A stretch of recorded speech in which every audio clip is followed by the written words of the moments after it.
What's up, Buffalo Fanatics? Josh Allen here. Just wanted to say, go Bills.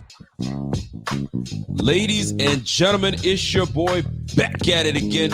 Folks, welcome to another edition of the Rico Report, brought to you by the Buffalo Fanatics. What's happening? What's good? Let's go, man. We got some news, folks. Our guy, Beane, our guy, Sean McDermott, have been extended. Big news coming Buffalo's way. Some are elated. Some feel thrilled about this news. Most folks are looking at this like, all right, we've got management in place. We've got head coaches in place. Let's go. There's nothing else for us to talk about. We've got some continuity. There's really nothing else to talk about because there are a lot of situations that we can be in, folks, where there are teams with head coach issues, GM issues. The GM is making calls. The head coach has nothing to do with it.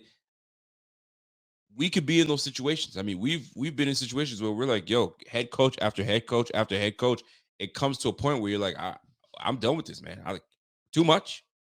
Give me a coach that I can count on. Give me a coach that consistently has my team in contention.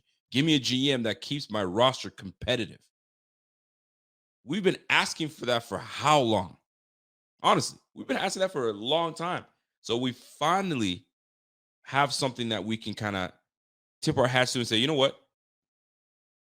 What is there to complain about? Now it's a matter of putting things together. It's about closing things, closing the gap, and not closing the gap between us and other teams, closing the gap between us and lifting that Lombardi. And if I'm speaking some truth, by the way, smash that like while you guys are in here. It's a little bit of a later edition Rico Report. What's happening, folks? Smash that like how you guys come into the room. Thank you very much. So, folks, if you guys have been living on the rock, Mr. Pagula himself and Mrs. Pagula have given an extension, a contract extension to Brandon Beane and Sean McDermott right through 2027. So those boys are going to be together right up into that point. I mean, between now and 2027, something's got to give. I'm hoping, you know what I'm saying, that we have 2 rings under our belt by that time. I mean, just give me one. Just one. Just one rib. Just give me one. Just give me one championship. And shoot, I'll be happy in my lifetime. Give me one championship. Let me book my flight to Buffalo so I can come and hang out at the parade, wherever the hell the parade's going to be. Most likely downtown Buffalo, I would assume. Right? So here we are. But here's the problem. Some folks aren't happy. Some folks aren't happy. Shocker. Right? Are you shocked? Honestly, let's be real. Are you shocked? You can't make all Bills fans happy. You just can't. Honestly, we could, for some reason, we could land Pat Mahomes. For some reason, he pissed off Andy Reid, and Andy Reid said, "You're cut." And the Bills signed Pat Mahomes. They'd be like, "Heck no, I don't want him." You know what I mean? Look, if Marshall Falk drank an elixir that knocked off 20 years off his life, and he's available, Bills would be like, "No, I'm good with James Cook. I'm good." You mean? So it's like you can't make Bills fans happy, man. It's just one of those things. It's just you can't make everybody happy. And some folks are clamoring, and rightfully so, that maybe we decided to give Sean McDermott an extension too soon. Now, I can make a very good argument for that because I was left in that bubble as well. Oh, y'all gave Sean McDermott an extension. I'm not mad at it. Don't get me wrong. I like Sean McDermott. I like Sean McDermott a lot. I think he's the perfect coach for the Bills. I mean, for crying out loud, this team was all over the place, man. This team was everywhere, but in the winning category until Sean McDermott came through and broke the drought. Dude, we were talking about, there are articles out there. There are podcasts out there talking about the all-time drought team, for crying out loud. The all-time drought team? Bruh, we're bringing up Leotis McKelvin. We're bringing up, you know what I'm saying? We're bringing up Kyle Williams. We're bringing up Tyrod fam. Fred Jackson. We're bringing up all these great players that we've loved for the Bills. But too bad they were part of the drought team. It sucks. So McDermott comes through and was like, damn all that. We're gonna back into the playoffs at 9-7. You know what I mean? So it's like you have to look at the bigger picture in this whole situation and understand that this team is moving in the right direction. And we haven't been moving in the right direction in a long time. 17 freaking years of no playoffs. 17 years of just year after year finishing 7-9. You know what I'm saying? 6-10, 5-11. Like, yo, it's like, come on, man. Getting beat down by the Patriots, like it got tiresome. But for some reason, I don't know how we were doing it. It's like we've been pretty good as of late. But for so long, we've been able to just every day keep coming back and saying, maybe this year. Maybe we got it this year. No, this year's different. Remember how many times you used to say that to your friends, to your boys? New season, boys. New season. We got it. Tyrod Taylor's going to get us out of this, man. I feel it. I feel good about it. How many times we were saying, oh, snap, week 1, EJ Manuel comes back against the Panthers. We found the guy. We found the guy. How many times did we say that? Weren't we thrilled with that comeback win against the Panthers? EJ Manuel, 2 minutes left on the clock, drives us down, hits Stevie Johnson in the end zone. Game winner, we win by 1 point. We're like, all right, we're finally out of this. We got this. Boy, oh boy. I mean, I had to take you guys back to like what do you have to go through? Let's go back to 2003. The Bills absolutely wax the Patriots 36-0 or something silly. We're like, oh shoot, we got it now. Drayton Florence is running with the football down the field. We got this. Takeo Spikes was on the squad, if I remember, like 03-ish. Fam. Yeah, those are the times, man. Those were the times. It was bad. Look, 5-0 start. We start off 5-0. Let's go. Trent Edwards gets his brain absolutely scrambled by Adrian Wilson. That was it. There goes the season. Sam Adams running down the football, running down the field with the football. Yo, we got this. This is new.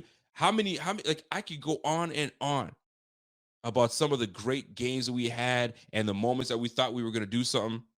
I bring this back. Let me bring it back to now where we are consistently making the playoffs. It's number 1.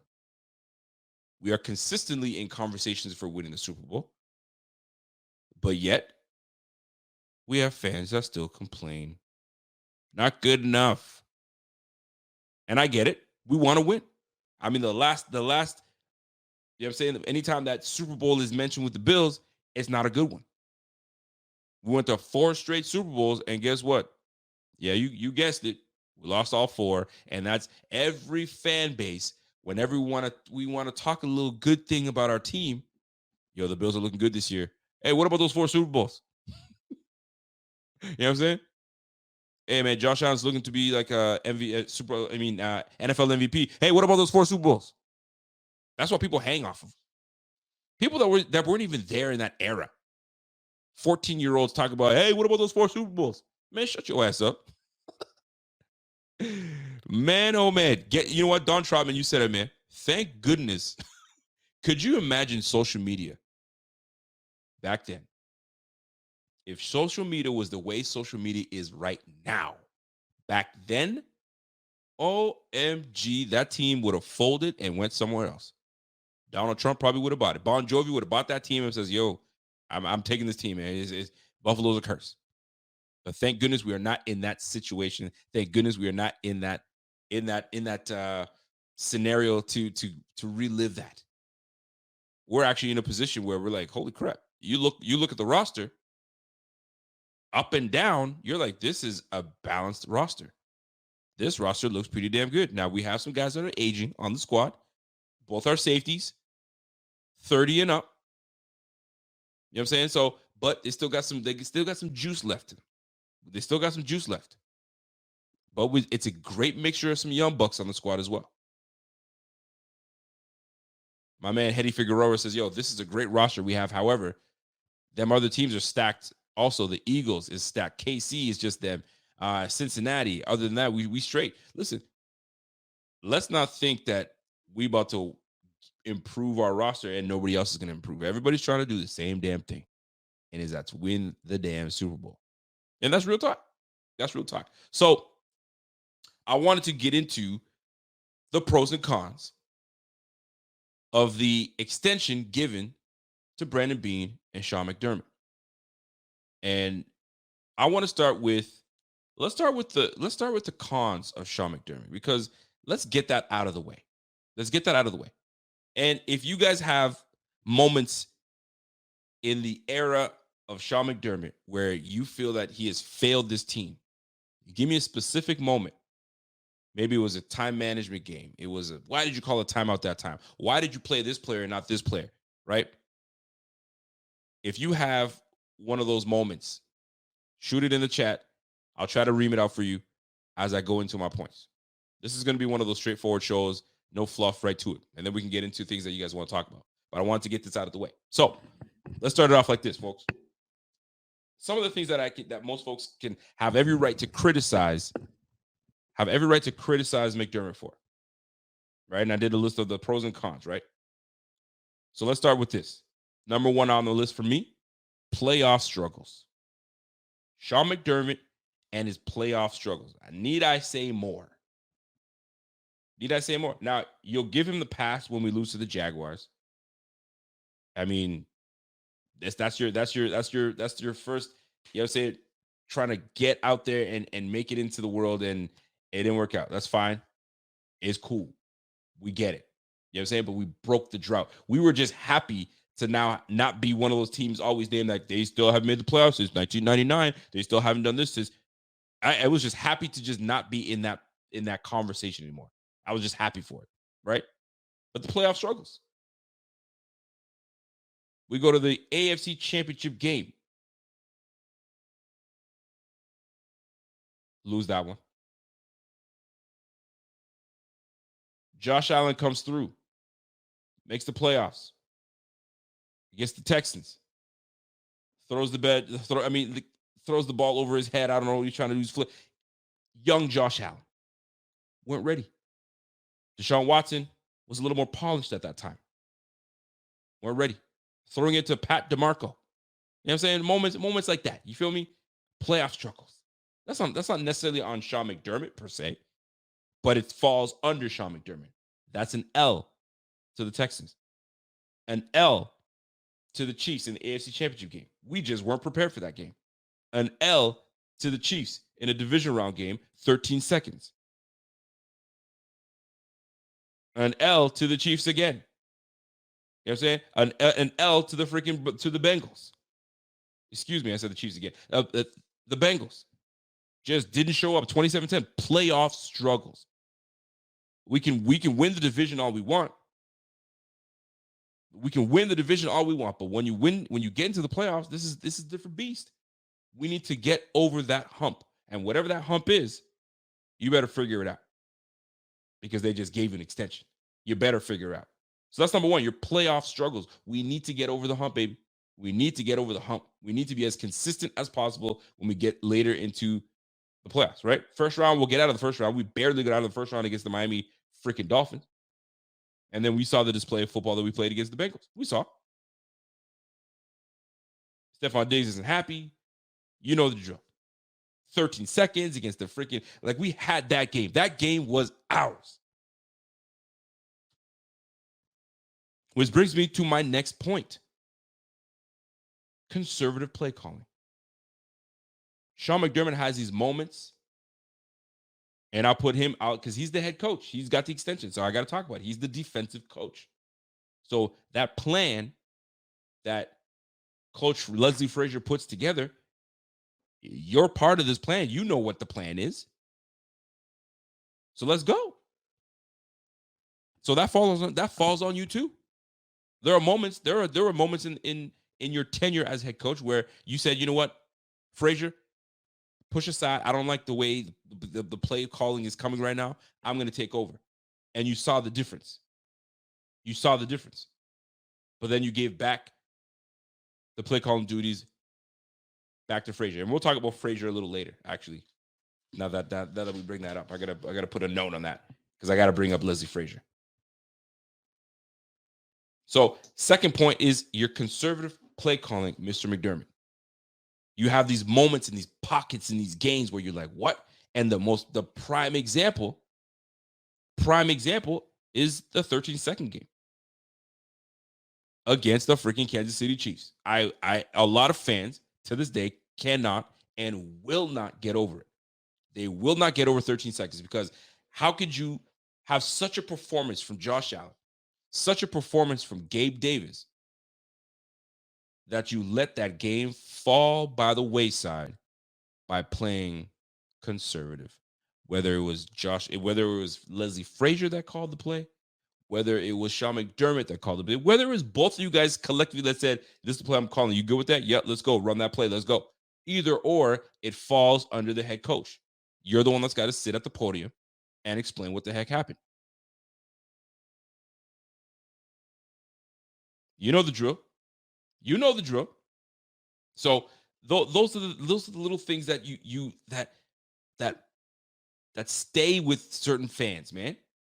So your conservative play calling, that's got to change. So now that you've taken over as play caller, we're about to find out. How aggressive are you going to be, or are you going to have your moments of playing conservative where it bites us in the ass? And that's something that I don't think we're looking forward to seeing. I don't think we want to see it.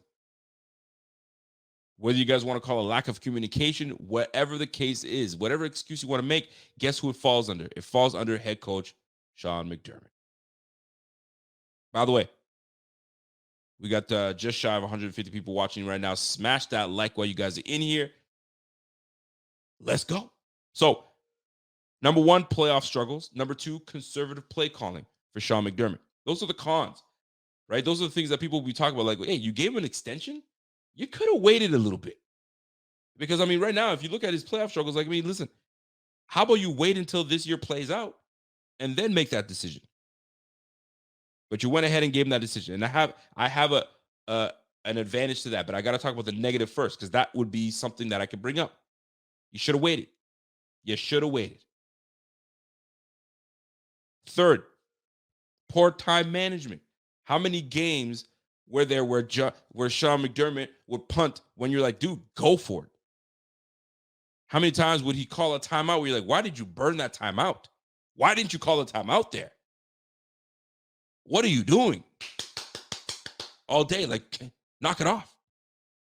There are moments in games where you're like, he's improved, but there are times where you're like, man, we could have had that if he did this.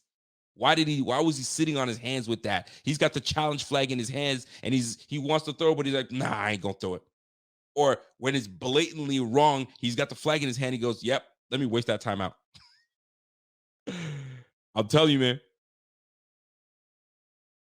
Those are the things that stick in people's craws. Those are the things that stick to the fan base when it comes to, like, you know what I mean, the blunders, if you will, of Sean McDermott. So playoff struggles, number one. Number two, play calling, the conservative play calling. Right? You're going to extend a man that has conservative play calling sometimes in pockets of games. Come on now. Poor time management. You've seen it. We've seen it. You question it. You're like, yo, fam, like, why did he do it then? I don't get it.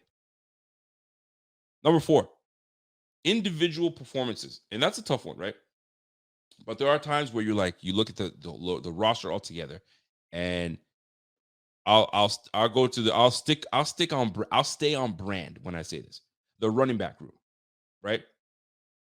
You go and you go and pick up, I don't know. Well, I mean, I can go as far back. Let's go Frank Gore. You pick up an aging Frank Gore, right? Then you draft a third round small back in Devin Singletary. We kind of like what's going on. Frank Gore had a pretty damn good year. Devin Singletary was okay. He's 775 yards as a rook. Okay, we got some big things coming. Zach Moss gets drafted, and then now you guys can't decide who you want. You really want to push Zach Moss, but Devin Singletary just happens to be outplaying Zach Moss the whole time. But you guys should go back and forth, back and forth. You can't make up your mind, right? Pick a player and go with it. The back and forth at the right tackle position is do you believe in Spencer Brown? Do you not? I mean, so and it falls under head coach because I mean that's your roster. You brought the coaches in to decide whether who's playing right and who's not. Right? You want to start Latulele. It's just like it's one of those. It's the individual. When you look at the rooms, the individual rooms, it's like, come on now. The depth players that we bring in, I mean, are they good enough? It's tough, man. It's tough. And now, and I'm trying to and I bring these up because these are things that some of it I agree with in terms of the cons about Coach McDermott, but these are a lot of things that people talk about. I'm bringing those things up, by the way, just so you know. These are not my personal. This is what it is. Some of it I agree with, but I'm looking at what I'm reading the room and what people are talking about. So individual performances of players. The receiver room. You came in and you gave us buns players. Kelvin Benjamin coming through, and you brought the guys from your squad. I know that a little bit falls on Brandon Beane a little bit, but you got to prove on that. Last but not least, the pass rush, the defensive line. That is your baby. Every year we invest in the D line, and for some reason, when it comes to crunch time, we lack the pass rush. We lack the pass rush. Not enough to get home. But yet we spend all the money in that department. I don't have to even say more. Rotational basis. If you look at the Bengals, I use the Bengals. The Bengals don't do a lot of rotating, man. Your dogs stay on the field. On the Bills standpoint, though, there's always a constant rotation. Do we understand why? Absolutely. Stay fresh. Always a player with a big motor coming after the quarterback, pushing the pocket. You want fresh legs. But sometimes you just want to keep your best players on the field, period. So lack of pass rush in the tenure of Sean McDermott, I think we need more. I think we need more. And I think a lot of players are kind of getting, I mean, a lot of fans are kind of saying, other than Von Miller, where the hell is our pass rush? And you're supposed to be the defensive guru. You're supposed to be that guy that, you know what I mean, that can get after it. But like when you have a guy like Julius Peppers, it's easy. But you don't have a Julius Peppers. So figure out a way. You had freaking bums sitting on the roster just collecting a paycheck in Trent Murphy, just sitting and picking up a paycheck. Why did you even keep Trent Murphy? What a bum. I'm sure he's a gentleman. I'm sure he's a very nice guy. He's a McDermott dude, but he was picking up a paycheck for what? Oh, we need him for rotation. He's a good rotational piece. Man, bump that. Just saying. So, recap the cons for our guy McDermott. Playoff struggles, conservative play calling, poor time management, individual performances. That was an asterisk though, because I was kind of looking for it. And I was looking at some people, and some people would say, "Man, some of the players on the team, well, I'm not sure if we're developing them enough," and that's on McDermott. That's a 50-50 one for me. And last but not least, the pass rush, the defensive line room. We need more. I.e., Eric Washington is now the assistant head coach. He's the one that runs that D line. A lot of folks were clamoring, saying, "Yo, man, we got to do something about that D line, man. It's not getting enough." Oh, by the way, we've promoted our defensive line coach. They know something we don't. They must. My man Mark says, Rico, Russo had 8 sacks. Epinesa had 6.5 sacks. AJ played 37% of snaps. What's your problem? I don't have a problem. It's just not enough. That's great. 8.5 sacks. 8 sacks, 6.5 sacks. And you're talking about two players. But like, if you look, and same Mark, and I like Russo. Don't get me wrong. I love Russo. I'm a big fan of Russo. I think AJ is going to have actually a big year, in my opinion. I think he can build off that 6.5 sacks. However, where were those pass rush, that pressure in the Bengals game when we needed it the most? Did you see it? Did you feel it? Exactly. Because I didn't. we lacked the pass rush. Joe Burrow had all the time in the world to do what he wanted to do. Furthermore, Joe Burrow is not the one that killed us in the first place. It was Joe Mixon. Mixon killed us for over 150 yards rushing.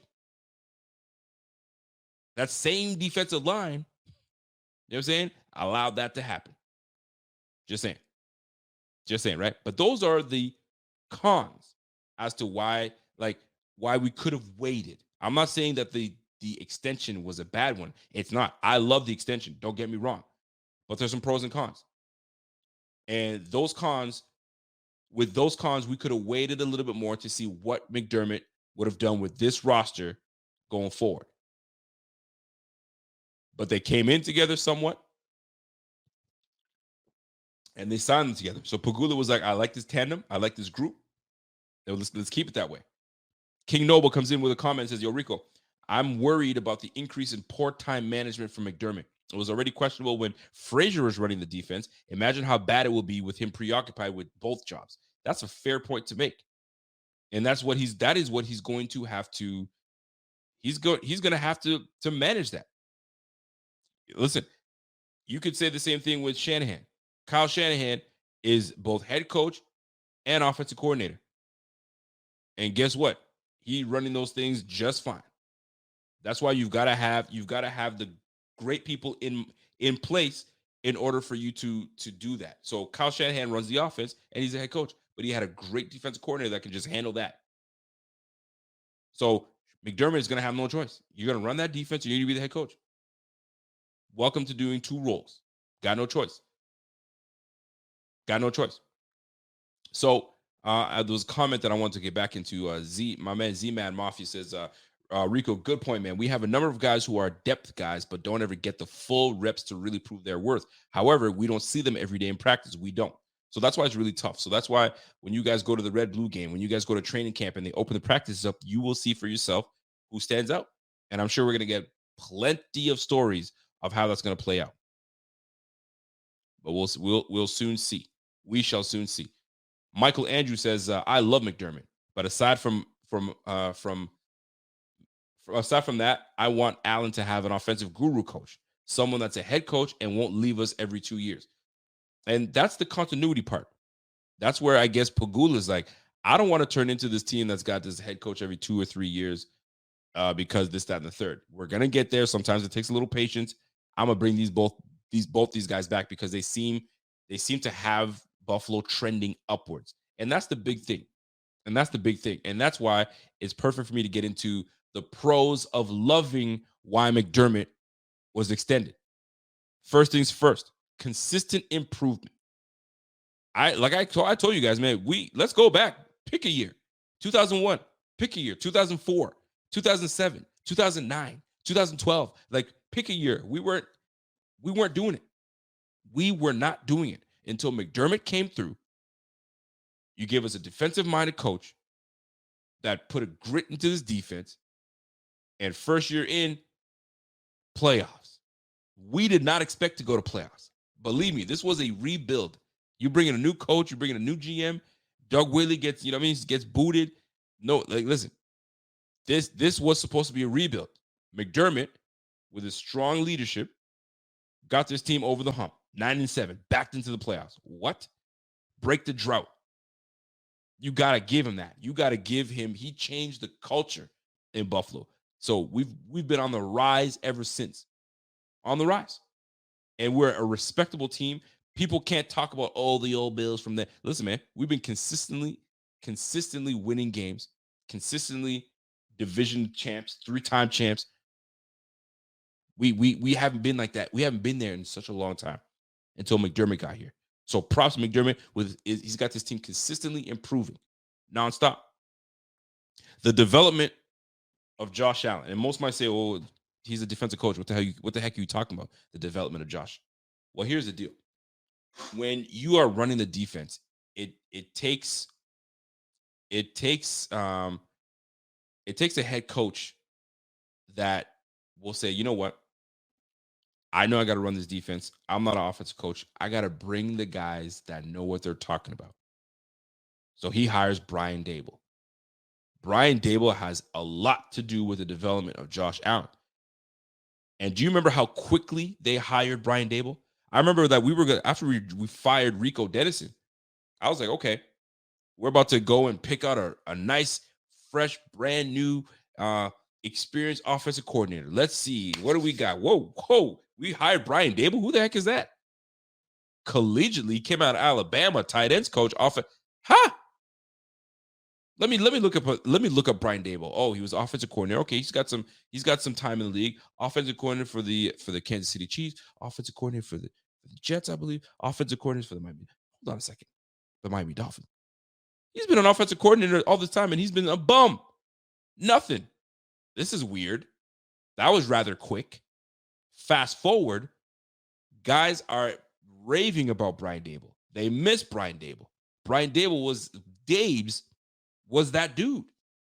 And I'll admit, I was not a fan of Brian Dable. When Brian Dable came through, I was like, I don't know about that dude, man. I do not know about that dude. But over time, you got a chance to develop your quarterback. You got a chance to get Allen his weapons, and Allen has become the Allen that we see today. Allen has become the front runner to be the MVP. Allen has become the Madden cover player. We haven't had a Bills player ever on Madden. Here comes Josh Allen. But that has to do with Sean McDermott. Sean McDermott putting the right people around to have these quarterbacks like Josh Allen develop. So when you have Josh Allen's development, you gotta give kudos to Sean McDermott, putting the right people in the right places to develop him. We got Joe Brady on the squad right now. We got Aaron Cromer, offensive mind coach. We've got Ken Dorsey going into his second year. So it's one of those situations where you gotta let these things play out, because if we allowed fan reactions and fan emotions to make decisions, Brian Dable would have gone after year 2, and we probably wouldn't have the Josh Allen we have today. So sometimes you just gotta let things play out, let them fester, let them kind of work its way out, and we'll probably have a piece of art that is wonderful. It's just one of those situations, folks. Let me keep moving. So, consistent improvement for Sean McDermott. We've got Josh Allen's development. Thirdly, strong leadership. Nobody can deny the leadership that Sean McDermott brings right from the jump. And I'll give you an example of strong leadership. And to me, it's the little things that matter. When Sean McDermott got hired and he was doing his press conference, I don't know why I remember this, but I do. Every reporter that was asking him questions, he'd be like, Terrence Blanton would ask him a question, be like, hey, coach, why do you clap so much? Thanks for that question, Terrence Blanton. Here's why I clap so much, because sometimes I have terrible circulation in my hands, and I need to clap to get that circulation back. But thank you, Terrence Blanton, for that question. EmpireBreeding.com from Sarah, from blah blah blah. I just want to know, how many hair follicles do you have on your head? EmpireBreeding.com. Thank you, I appreciate that. So the reason I bring this up is he would make it a point to remember your name, answer your question, and move on to the next. I was like, okay, this guy's no joke. He's the real deal, right? Mark Hartle would ask a question, say, hey, man, I don't think you're a good coach. Everybody thinks you are, but I'm on to you, man. And if you don't bring a championship to this freaking team, I'm going to be on your ass. And he'd say, Mike Hartle, I appreciate you, man. And I've been seeing you in the chat, and I've been seeing you in asking questions. And I really love your passion, and I appreciate your question. Go F yourself. You know what I mean? But he said, Mike Hartle, I got you, and we go. Mike, by the way, I love you, bro. You're my guy. But that was the one thing that stood out to me with McDermott. That leadership started right there. And then you could just see it. Guys will gravitate towards him. Guys will be on his ass. You feel me? So, and you can see it right now. Look at the way these guys play for this dude, man. They love McDermott. That's their dude. He's a great leader. He's respected. And that's the thing, man. When your team loses respect for you, you're done. You're done. Let's just go back to the Jaguars when they hired that bum from college. He had that he was man digging. He was digging for change, going to the bar and digging for change. You know what I'm saying? He's disrespecting players left, right, center. Yo, they had that brother out of there. They're like, yo, man, I don't respect that dude. You are never going to hear something disrespect Sean McDermott. Sean McDermott is that good dude. Now, is there something going on right now with potentially Stephon Diggs? Maybe. But it takes leadership from Sean McDermott to say, you know what? I ain't got to tell you what's going on. I'm going to sit down with my player. We're going to hash it out. We're going to be just fine, and we're going to keep it moving. We got to get back on the field. When we start winning, we'll be all right.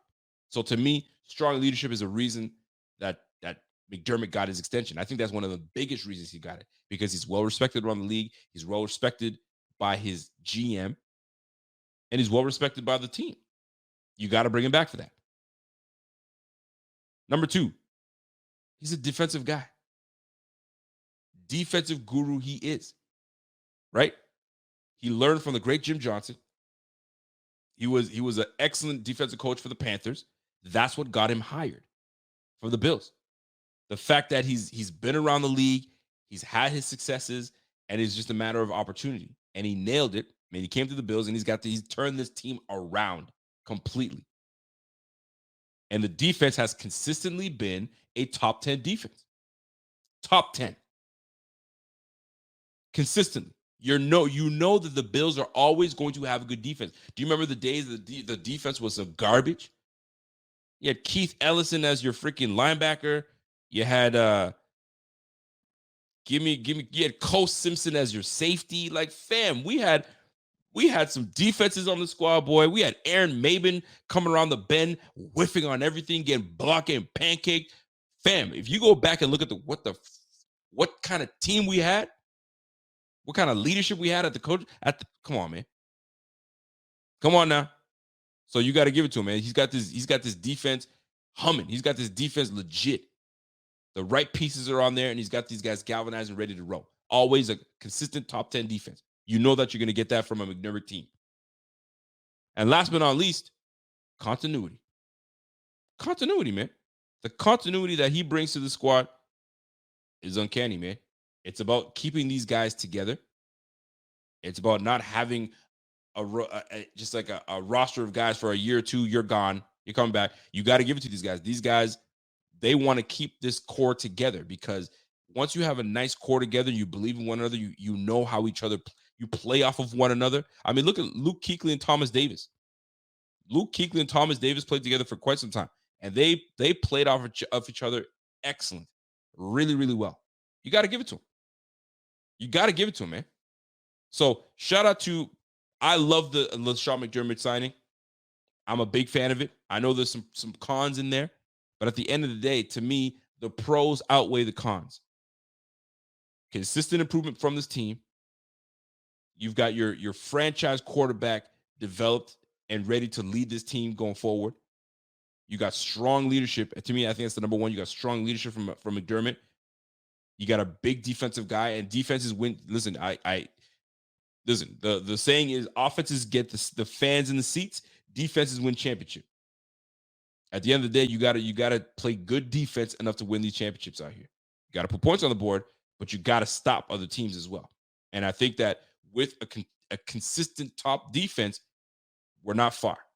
We just gotta get over, you know what I'm saying, the little things, right? The time management. You gotta get that a little better. You know what I mean? We gotta turn it up a notch when we get to the playoffs. But I see big things for this team. Great signing, great extension. I'm not wavering whatsoever. Love the signing. Love the sign. Now, he got signed alongside of his boy Brandon Beane. Now, most folks are going to say, you know what? That one I can see as to why we brought in Brandon Beane. Excuse me. Yeah, why we brought in Brandon Beane. Excuse me. Brandon Beane is he's a straight shooter. He tells you like it is. He's respected. Not a whole lot of people can tell you different that he was a bad dude. He keeps it real with his players. He tells you honestly what's going to happen. And you see the way he's constructing these damn contracts. He's a freaking contract wizard. That boy is a wizard. But let's start off with the negative when it comes to Brandon Beane. I don't have a whole lot of negative to say. I had to really kind of search for these negatives and kind of like look and really think about it. So let's talk about the cons when it comes to Brandon Beane as our team's GM.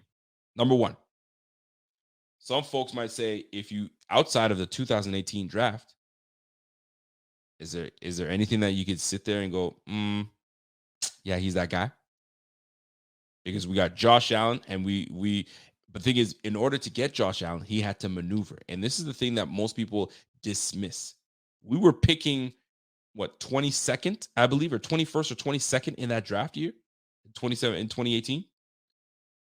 What does he do? He jumps in, jumps down, trades Cordy Glenn, gets down to pick 12, and then moves and then makes some kind of deal with the Bucks and trades with the Bucks, and now we're at pick 7. You don't just get to that pick without having great relations with other GMs.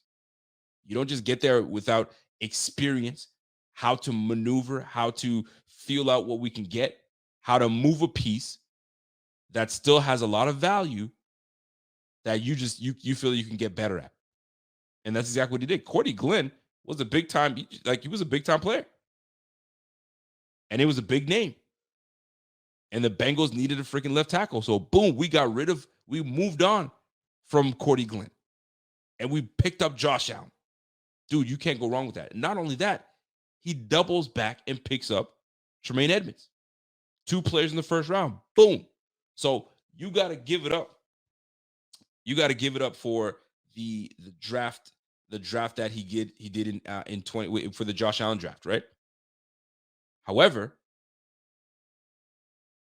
if you go to 2019, 2020, 2021, I mean, you pick up AJ Epinesa as your first pick. You're like, what? Really? Okay. I didn't see that one coming. Right? You had you pick up what do you call I'm trying to think of like all the draft picks that we've had on the squad. It's just one of those situations where you're like, okay, other than picking up Josh Allen, I mean, you pick up Ed Oliver in the top 10 pick. Some right now are talking about we extended him. Really? Okay, I get it. Maybe there's more meat to the potatoes. I see how you've constructed this deal, but a lot of folks were kind of surprised with the extension given to Ed Oliver. The drafting at Oliver, we needed it. We know we needed it. We needed an interior presence, but at 6'1", 285, I don't know. I mean, there's a lot of things that you can question.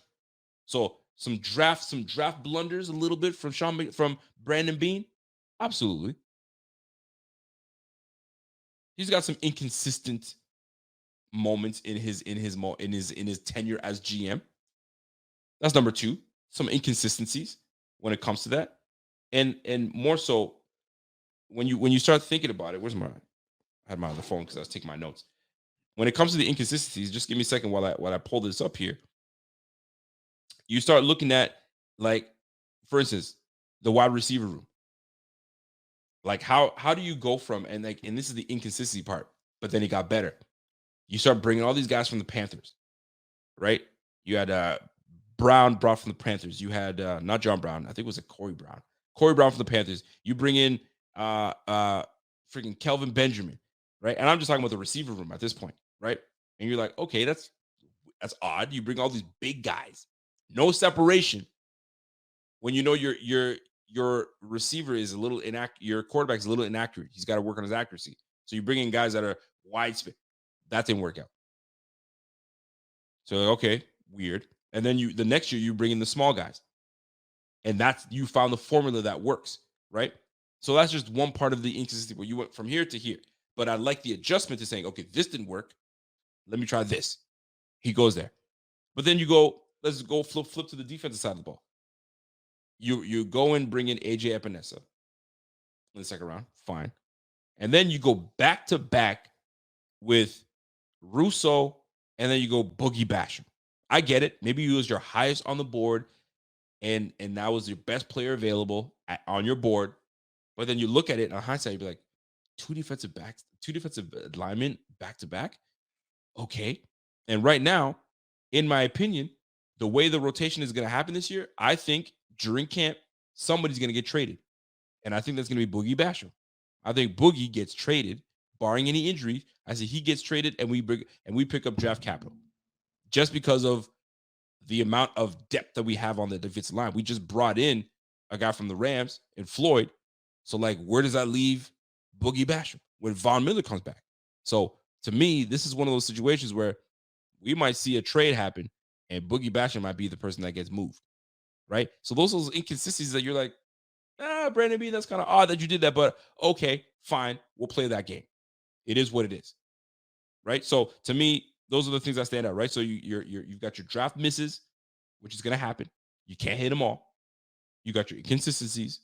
I just named them, right? Have we improved?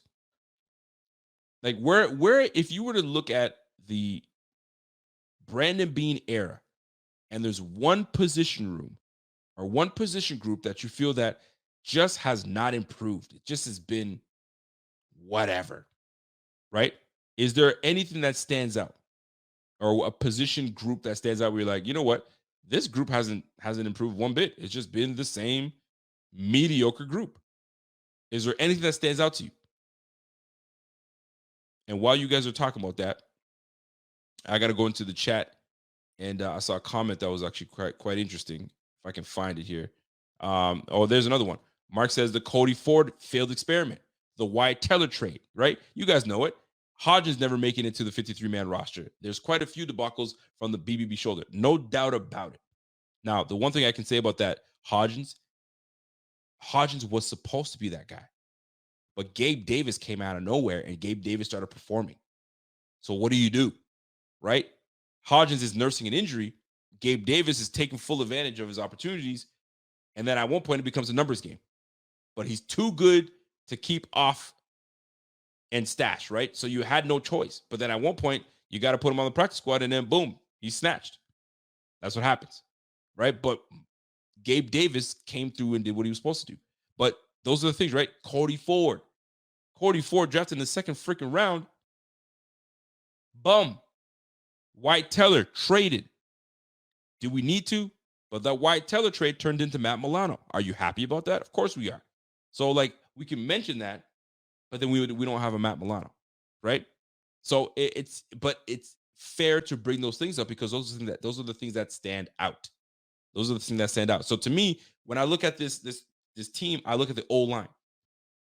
The O-line, and the D-line, I'm like, okay, hold on a second here. Have they really improved? Have they really got to where we need them to be? But I'm more stick on the offensive line because what do we consistently see from Josh Allen year in, year out?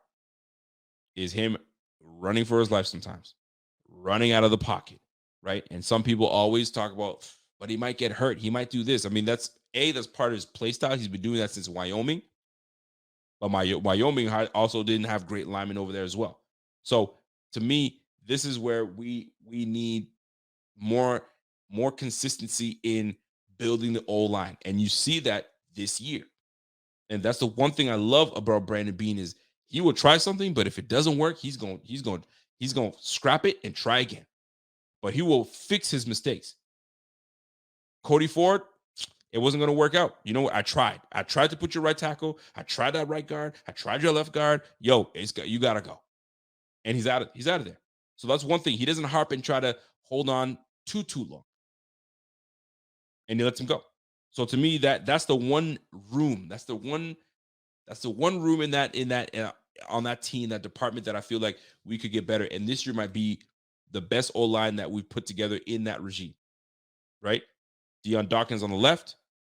We got McGovern that's going to be holding it down. We have Mitch Morse. Spencer Brown is slotted for a big year, and Osiris Torrance is supposed to be that dude at right guard. So we'll see how this O-line plays out. It's going to be very nice to watch how they protect Josh Allen this year. We'll see. Right. So those are the cons that I could come up with Brandon Beane. There's not a whole lot I can because I love Brandon Beane.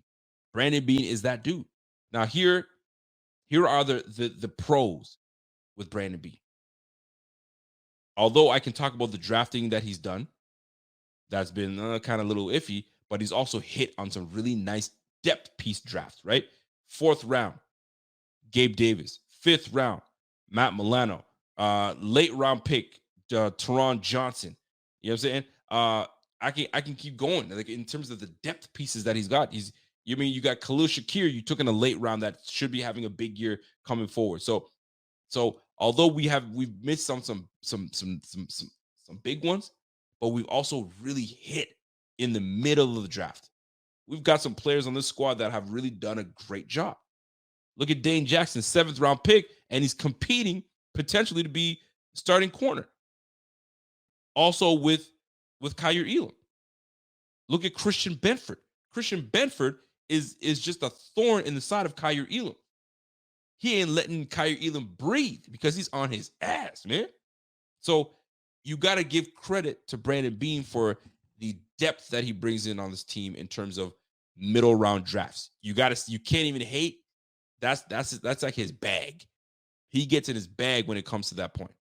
You got to give him credit, man. You got to give him credit. So shout out to Brandon Beane for that. When it comes to that, I think this is the biggest one of the biggest pros for Brandon Beane. Let's recap a little bit. So you got the drafting that he's got in middle of the draft. And I'm gonna go middle draft picks because they don't cost as much and they're getting the job done. So in your rookie deal, you're getting the most out of these guys. So we're gonna see what's going on, right? Salary cap management. Doug Whaley, although I love Doug Whaley and Doug Whaley had an eye for talent, he wasn't good with the books. You know what I'm saying? He was paying brothers left, right, center. But at this point, he had no choice because Buffalo was not a destination to come, and we didn't have a franchise quarterback. So sometimes you got to pay up. You got to give Marcel Darius his money. You got to give Mario Williams that money. You just had no choice. We're not the team that, people were trying to come to. And now I remember when we signed Mario Williams, it was like $100 million contract. We're like, damn. But you know what? It was necessary. And we got the most out of Mario Williams. He was legit. So to me, salary cap management from Brandon Beane is uncanny. This guy's legit, man. He will construct a contract that will have people say, holy crap, you give him all that money? And then when you look at the details, you're like, oh shit. Okay, I see what he did. A lot of incentive. And if he doesn't perform, he's out of here in a year or two. He's got an out. He cleaned up. He had to move on from Sammy Watkins. He had to move on from Ronald Darby. There's so many things he had to do in order to flip the script and get us back on track. And then we went nuts. We were signing brothers left, right, center because we had money. John Brown, welcome to the team. Cole Beasley, welcome to the team. We started bringing players on because of Brandon Beane's ability to move money around, do what he's got to do. The guy is just legit when it comes to the salary cap. That's his bag. That's what he does. Although Josh Allen's the next Brett Favre. What's up, man? Whaley made our roster respectable. He certainly did, but he definitely had to pay up. And he did. He gave some contracts to folks that McDermott, Beane would have said, I probably would have gave that contract, but I probably would have put an out clause in there somewhere. And Whaley probably didn't. He's like, yo, fully guaranteed, have that. You know what I mean? So to me, that's the difference between both those GMs. I love Whaley. I was a big fan of Whaley. Whaley was given a situation where he had to build this team up, and he had this team ready to roll. He had this team ready to roll, and Brandon Beane was just, you know what? Let me tweak a few things, and we are where we are. But we're not where we are without Whaley. But Brandon Beane has kind of elevated the game. But when it comes to that, drafting, middle round draft, Brandon Beane's that dude. Salary cap king, got it. That boy's he's nice like that when it comes to that, right? Free agency. I mean, let's talk about it, man. Von Miller, welcome to the squad. You know what I mean? And he's got players bought in. Puna Ford, welcome to the squad. I'm talking about, like, recently, right? He goes out and trades for Stephon Diggs. Let's go. So if he's not drafting, he's trading, he's bringing players on, he's signing players. You know what I'm saying? He's luring players over here. He's got the Bills a very desirable team. It's a very desirable destination. You even got D-Hop kind of like, hey, I mean, maybe I'm going to Buffalo. Maybe I'm not. Who knows? Right? This brother's got everything down pat. He is legitimate. This guy he's a solid GM. I ain't mad at that. Not one bit. So, middle round drafting, effective in free agency and making trades and trying to acquire players from other squads. And he's never done. He's always looking. I mean, look, we just signed Leonard Floyd to a legit deal. And Leonard Floyd is one of the better pass rushers out there. Yes, there's Yannick Ngakoue that was out there, but Leonard Floyd, you bring in a guy that played with Von Miller, still, and he's got the last 3 years, he's got 9.5, like 29 sacks the last 3 years or 4 years. Legitimate. That's Brandon Beane for you, baby. So that's the wonderful reasoning that I love that we gave that extension to Brandon Beane, because I can see this team always being in contention when Brandon Beane's around. He ain't gonna let this team look like a bum. There's no way, no how. No way, no how. And if he's gotta cut corner somewhere, he's going to get the best out of a very cheap deal from someone. He's always looking under every rock. He's got that. All right. Effective in free agency and drafting. In free agency and trading for salary cap king. Collaborative approach. And here's the thing, and I mentioned this earlier today. When you have a GM like Brandon Beane, Brandon Beane, he's a team guy. He's a team guy because there are GMs that they operate on their own. They make the calls. They don't really involve their coaches. Some coaches like, yo, I'm not privy to any of that stuff. He brings me the players and I just coach, right? I have my say, but he handles it all. But Brandon Beane and Sean McDermott, they work like this. This is why they both got brought back together, because they work like this, right? Furthermore, obviously Kim and Terry Pagula see something. They see the trending, where this team is trending, and this team is trending upwards. I mean, if you look at it, we're still in contention. We're still one of the best teams. This team still have us potentially as winning the Super Bowl. I think we should chill on that a little bit. But the fact of the matter is this: we're always still in conversation because of how this team is constructed. So, with that said, the collaborative approach. You don't get trades like that. You don't get free agents to come to your squad unless you've collaborated and you've had great relationships with other agents, with other with other GMs. Think about it. How pissed was Brandon Beane when we signed, or did we sign, or we traded for McKissick? Right? McKissick was supposed to come to a squad from the Redskins, the Commanders at the time, the Redskins at the time, the Commanders right now, and he U-turned. He's like, nah, I'm good. So as an agent, you agree to this deal and you back out of it. That's a terrible look. And Brandon Beane was pissed. And it's about relationships. And that agent screwed over a very respected GM. So you don't think that Brandon Beane has the power to be like, all right, that agent, I don't mess with that agent. And by the way, hey, Joe Schoen, you remember what happened with that dude, right? You're not going to do business with that guy, or you're going to watch what he does. So that collaborative approach that he has is great. Great with his head coach, great with his owner, the owner of the team, and great with his peers around the league. That's why we're able to construct the team that we have, because you have a GM that's not wet behind the ears. He's actually legitimate. He's legitimate. He's got experience under his belt. So you got to give credit to Brandon Beane for that.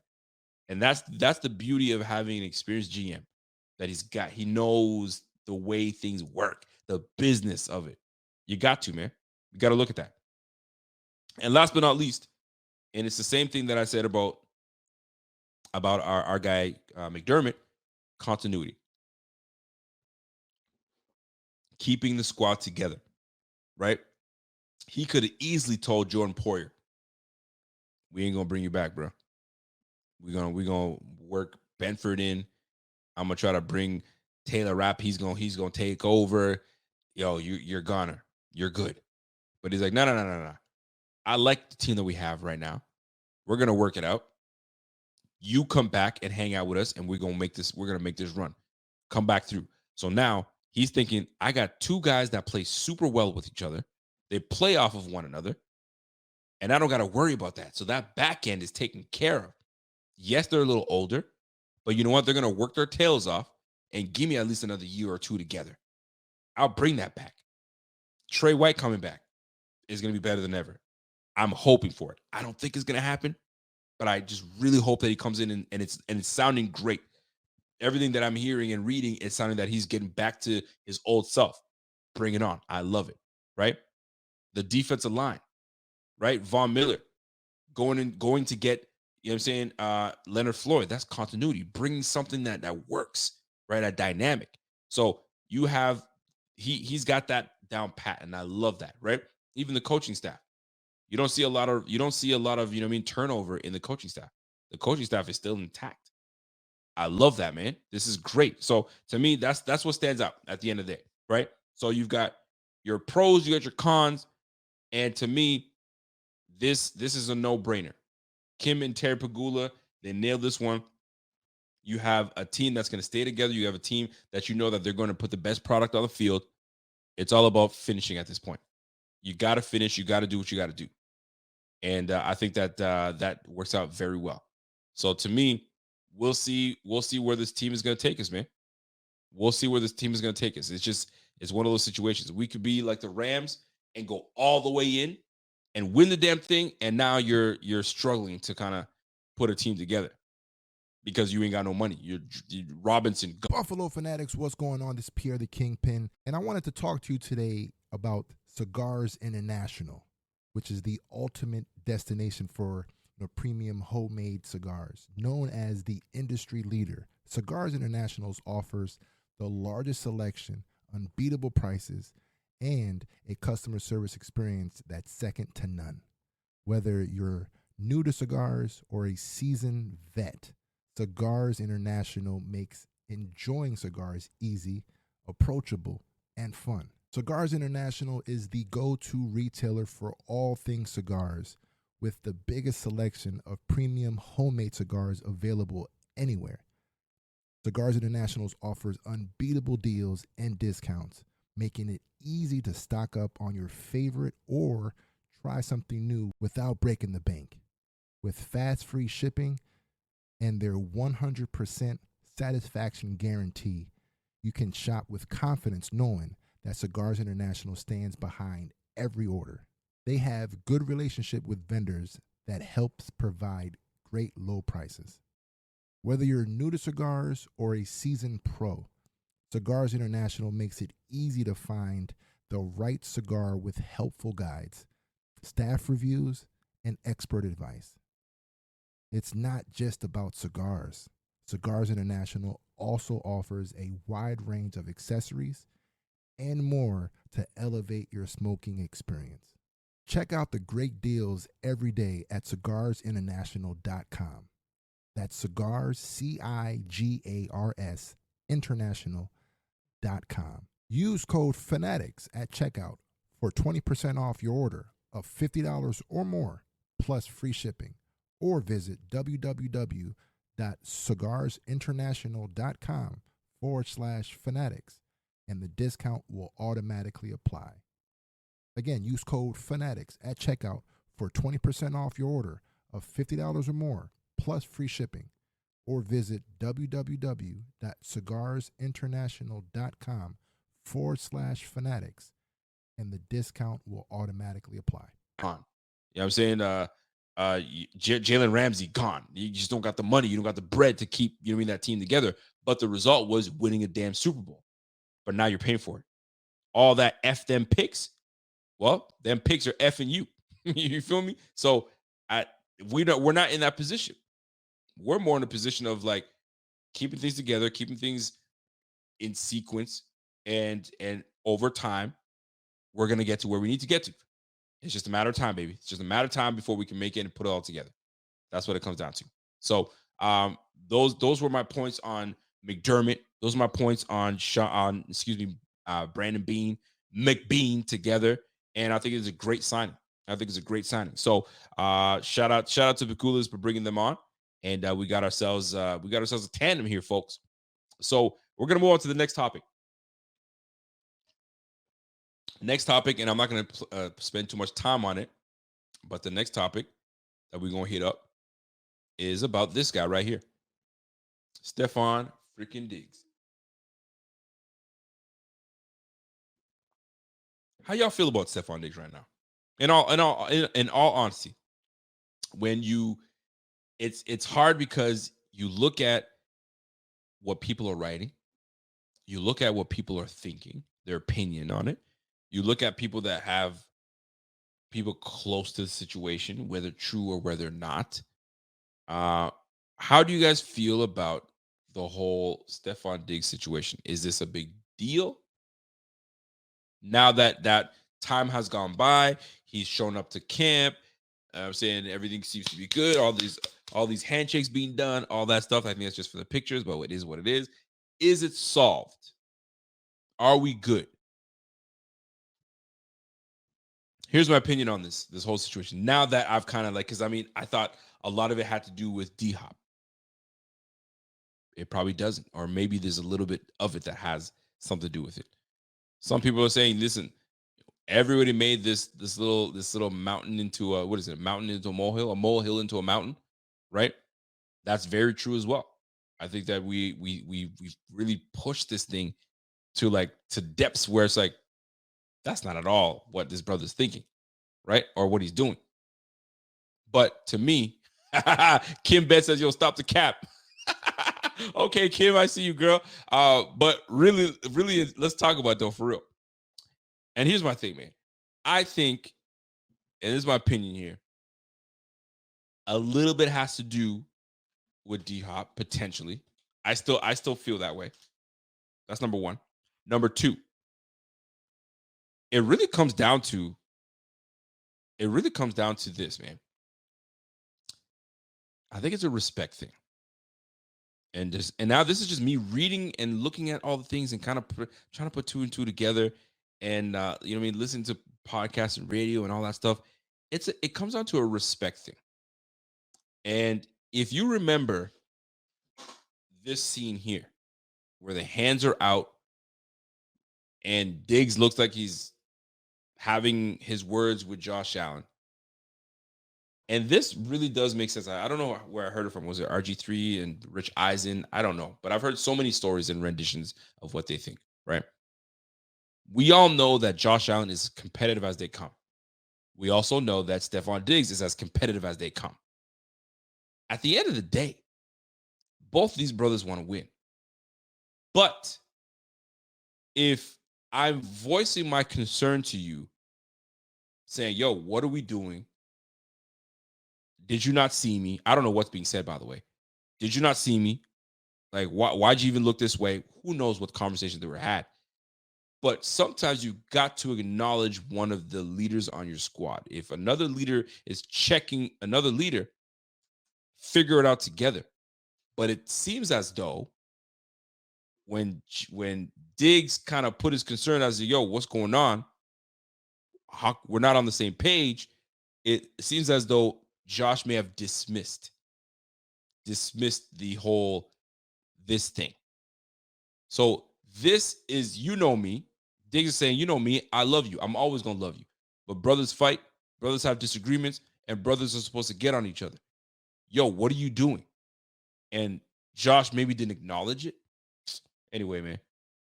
So then they don't really go to him on a last drive when you really need to hit your main player, and you don't even look his way maybe one time. No wonder Diggs left. He was like, yo, I ain't got nothing to say. Nice. I'm out of here. So is that the right thing to do? No. As a leader, you got to talk about it. You got to do it out. But if you ain't got shit to say that's nice, I'm out of here. And I also get that point too, right? So do they go all off season without talking to each other? It's obviously, it looks as though that might be the case. So the last interaction that we had was me doing this to you, and we didn't talk since. So I still got a whole lot to say. I still have a whole lot to I mean, and he did a lot of talking during the Super Bowl appearance on Radio Row. He was having conversations left, right, center, right? And if you read through what was happening, these challenges and these problems were being had pretty much after week 9. It just wasn't the same. And I guess there wasn't enough adjustment. And especially when we get into the playoffs where we're supposed to be lockstep, we weren't. And then we get blown out. So was there distractions along the year? Of course there was. There was a whole lot of stuff going on. But I think that at one point when you disrespect a man or he felt not heard or not listened to, he's gonna feel some type of way. And I think McDermott had something to play with this. Josh had something to do with this. And Josh said with his own words, I gotta be better with this. What were Josh's words? I gotta be better. There's things I can do better internally working on things. I gotta hear, you know what I mean? We gotta hear him out.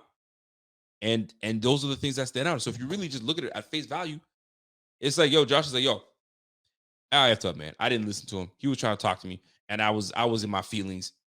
I had external shit going on, and I'm trying to make a play, and I dismissed him. And I gotta be better. And I didn't realize I did that until he told me, yo, man, we haven't talked since, and you didn't even reach out. You didn't do. I'm speculating here, by the way, but like that potentially could be based on what Josh is saying.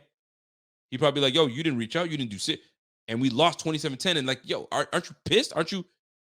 You too busy do. So Josh is like, you know what? My bad. I wasn't locked in. I wasn't as locked in, and you know what? Yeah, I missed that. So you know what? This year we're gonna get that. My bad. And maybe that's why second day, all these handshakes happening because they hashed it out. But he probably has a little something for McDermott too, because McDermott probably dismissed him too or whatever. You know what I mean? But it's all speculation. it's all speculation. It is what it is. So at this point, what matters to me at the end of the day is that these two are chilling. They straight. Ain't nothing really popping. I mean, off. I think a lot is to they're making nothing into something, and they'll get it on, and they'll get it popping, and then we'll be back to doing things right. I don't think it's as big. I think it's one of those things where I need to vent. I haven't had a chance to vent all off season, and I'm gonna talk to my bros, and we're gonna make it happen. And for me to get the message across, I'm gonna miss first practice, and I'm be heated. We're gonna have our stuff. And McDermott was like, yo, you ain't gotta come to practice. You're too heated for this. You can go home. Because McDermott sent him home. He did his physical, and it was like, yo, I think it's best that you go home and then we can do this thing tomorrow. John Robert just said it, man. Family disagreements. It happens, man. I just had a conversation with my cousin today. We chat. There are things that I disagree with. There's thoughts that he has, and we hash it out. We're brothers. We're always gonna be like that. But you gotta let each other know how we feel. As men, get it out, get it off your chest, and let's go. And I think that's what it was, man. I think what happened was Stephon Diggs needed to say it with his chest. And he did. He said it with his chest, and away we go. You know what I'm saying? It's done. So to me, that's what it comes down to. I don't think it's gonna go anywhere else other than what we saw the last few days. And then we keep it rocking and we keep it moving. We got too many damn things to happen for things to happen this year for this little petty nonsense to keep popping off. So they'll get their shit together. Allen will get to Allen, do Allen things, and then we keep it rolling. That's it. And then once we get to win 1, win number 2, win number 3, win number 4, then we're 4-0. We ain't got to talk about it. Although I think we're going to lose the first game. We're definitely going to lose the first game to the Jets. I can't say we're definitely, but I think we'll lose the first game to the Jets. And then by week 6, we're still going to be one of the top dogs in the league. And away we go. It's going to be tough, but we're going to make it work. You know what I'm saying? So this Diggs and Allen thing, yo, hash it out, get it together, and let's keep it moving. That's it. There's nothing else to talk about. Let's keep it moving, man. Rico, somebody said, Rico, you got to have faith. I do have faith, man. I have faith that they're just going to get it together and they'll be straight. But I wonder if you're saying have faith in us losing to the Jets. I still think we lose to the Jets in the first one. I still think we lose. But anyway, that's the way I see things with the whole Diggs situation. So other than that's it. That's my gist on it. Is it going to go any further than that? Doubtful. Winning cures it all. It's always been a sports mantra. You win, it masks and clears everything. But I don't want us going into this season with some bullshit in the backfield, because if we start losing, boy, oh boy, is that going to get loud. Boy, oh boy, is that going to be a problem. But you know what? This is a winning franchise now. So all we do is put wins together, stack wins together, and let's roll. It's going to be tough. The AFC East is always going to be tough. We'll see how it plays out, man. GW says, yo, Rico's scared of the Jets. The Jets are a scary team. The Jets are a scary team, man. I can't even front. I'm not even going to sit here and lie to y'all and say, oh, I ain't scared of the Jets. Man, the Jets are a scary team, man. And now that they have a quarterback, they got a good head coach, they got a GM that knows how to build and put the roster together. It's a team that we got to pay attention to. Now, there are some guys out there talking a whole lot of mess that I'm not too keen on. Like, the Jets are going to win this whole thing. Let's calm down a little bit, because I see some guys talking greasy like that. I think we should pump the brakes a little bit, but we'll see how it plays out. But the one thing that I will say, though, I saw James Jones talking about this. And James Jones, I've never been a big fan of James Jones as an analyst. There's something about James Jones, I'm just like, he's all right. I don't hate the man. He's cool and all, but he's got some biases, and they show, right? And my man Shady had to check his ass and be like, yo, you need to chill out. So I'm going to play you the audio, if I can find the audio for y'all, and let that play out with James Jones talking. Hear me out. Hear this out. What you think about this? Right? And you start off with the Jets the very first week, right? It's problems in Buffalo. They are not the top dog in this division no more. It is the Jets. It is AR8. And the Miami Dolphins and the Patriots are coming. But Buffalo is in trouble. The Jets is the top. So James Jones has already claimed the Jets is the top dog and this, that, and the third, right? And Shady's like, hold on a second now. Hold on, man. Relax. Hold on a second. Let me check your ass for a minute real quick. Dog in this division with everything that's going on in Buffalo. It ain't even about my boy. It's about everything that's going on. You know what? I think that they're going to have a good year. I've seen him play for 20 years. He's talking about Aaron Rodgers. I mean, that's what's going to change. Different uniform. I mean, he didn't play good last year. But I like turnovers. So you can already see the bias. Because he's like, yo, man, I played with, and I like James Jones as a receiver was legit. I liked him. He's a solid player, nice contributing player. But James Jones he been on that nonsense, man. Like, there's some teams that, obviously there's some analysts out there that I truly believe hate the Bills. I think they hate the Bills because of the hype that the Bills get, or the recent hype that they get, and how quickly the Bills have risen, and they don't like it. James Jones, when he was in the league, the Bills were garbage. So he looks at the Bills still being that garbage team, and the fact that they've risen to where they're at, he's not about it. He's like, man, they're still the same old team. Man. I ain't buying it. And I played with Aaron Rodgers.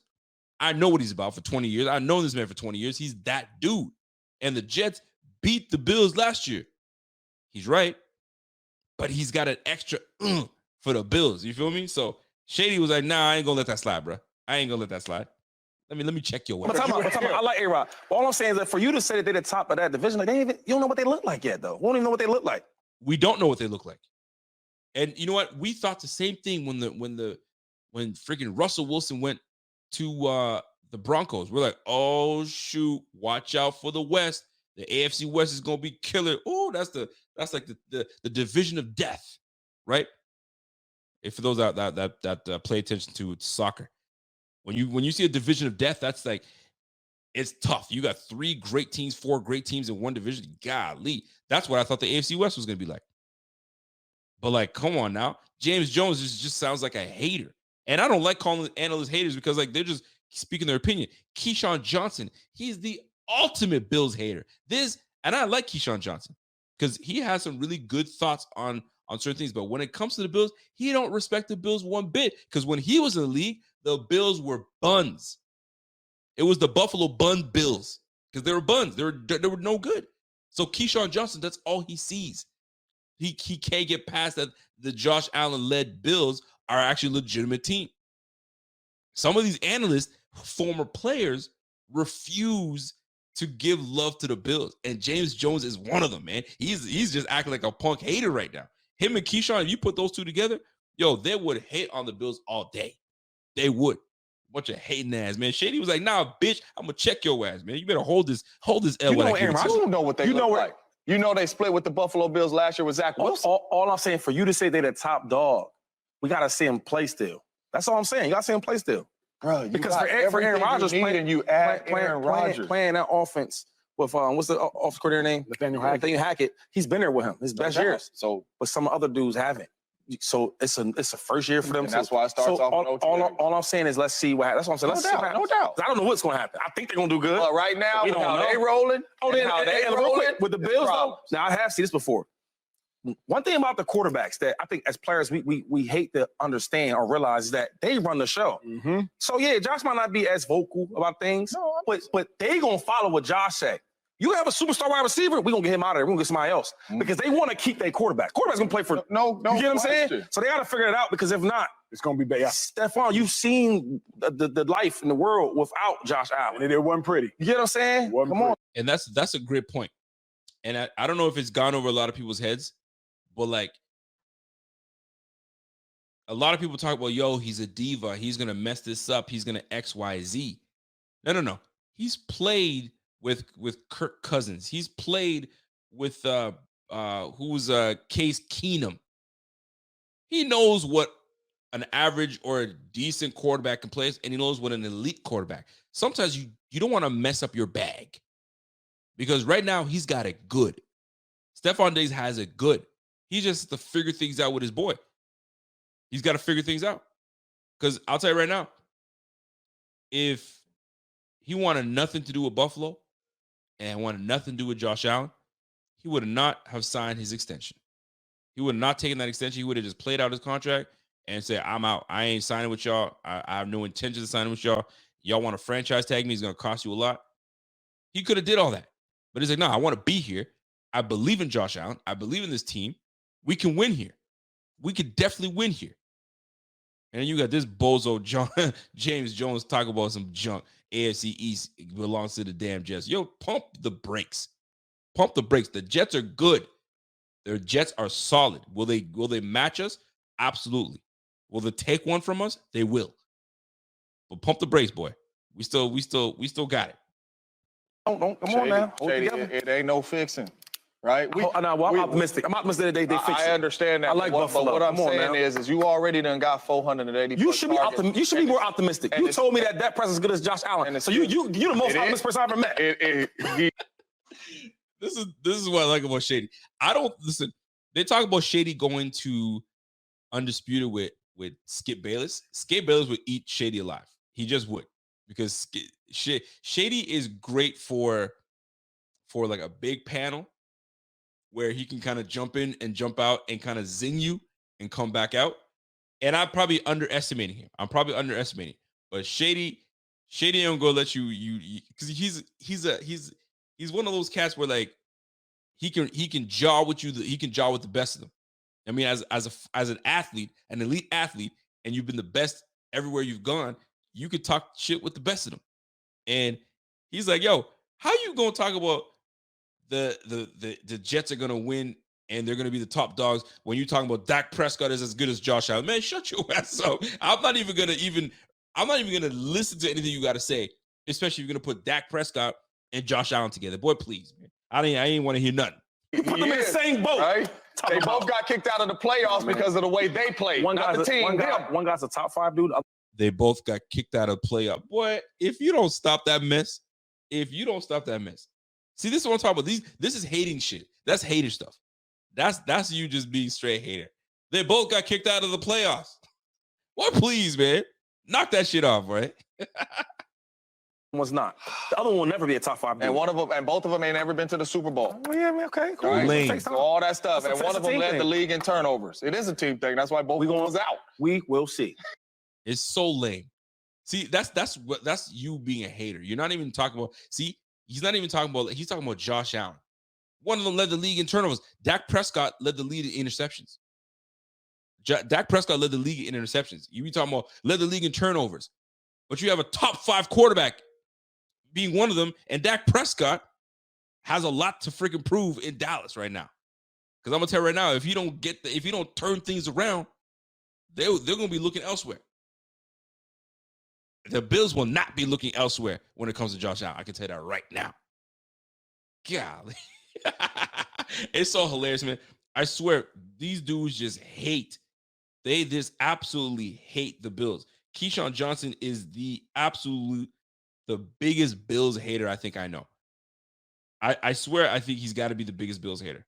And if you can find me one that hates on the Bills as much as Keyshawn Johnson does, find it and show me. Because if you listen to Keyshawn Johnson, boy, that boy he ain't got nothing nice to say about Josh Allen. I'm gonna tell you that right now, man. It's just what it is. But that's Keyshawn Johnson for you. That's Keyshawn Johnson for you. It is what it is. But yeah, man. So Nick Wright is one of those guys. He knows how to play to the Bills fans, right? It's just what it is. That's for good TV. Colin Cowherd is no different. And I don't think Nick Wright actually hates Josh Allen. You know what I'm saying? But he happens to be a fan of the Kansas City Chiefs. And Josh Allen is chasing Pat Mahomes. I mean, we can call it what you want, but Josh Allen is chasing Pat Mahomes. Right now, Pat Mahomes is up 2-0. And I'm talking about Super Bowls. So guess what? Not only is Josh Allen there's a whole bunch of guys chasing Josh Allen, but Pat Mahomes, but Josh Allen and Pat Mahomes, there's that thing. You know what I'm saying? It's like Brady freaking Brady Manning-ish. You feel me? So if Nick Wright was a team, his favorite team was the Colts, he'd have a very different view on looking at Pat Mahomes and looking at Josh Allen, right? But because he's a Chiefs fan and he knows that Josh Allen's come for his team, it's just one of those things, man. And so I don't think Nick Wright actually hates Josh Allen. I don't think he does. I think he just does it for TV. But a guy like Keyshawn just, there's an extra oomph that he has for the Bills and Josh Allen. It's just he has no love for those cats, man. He's got no love for them, man. So I just want to see some, just to kind of give you guys an idea of how he feels about Josh Allen. I'm gonna see if that even comes up.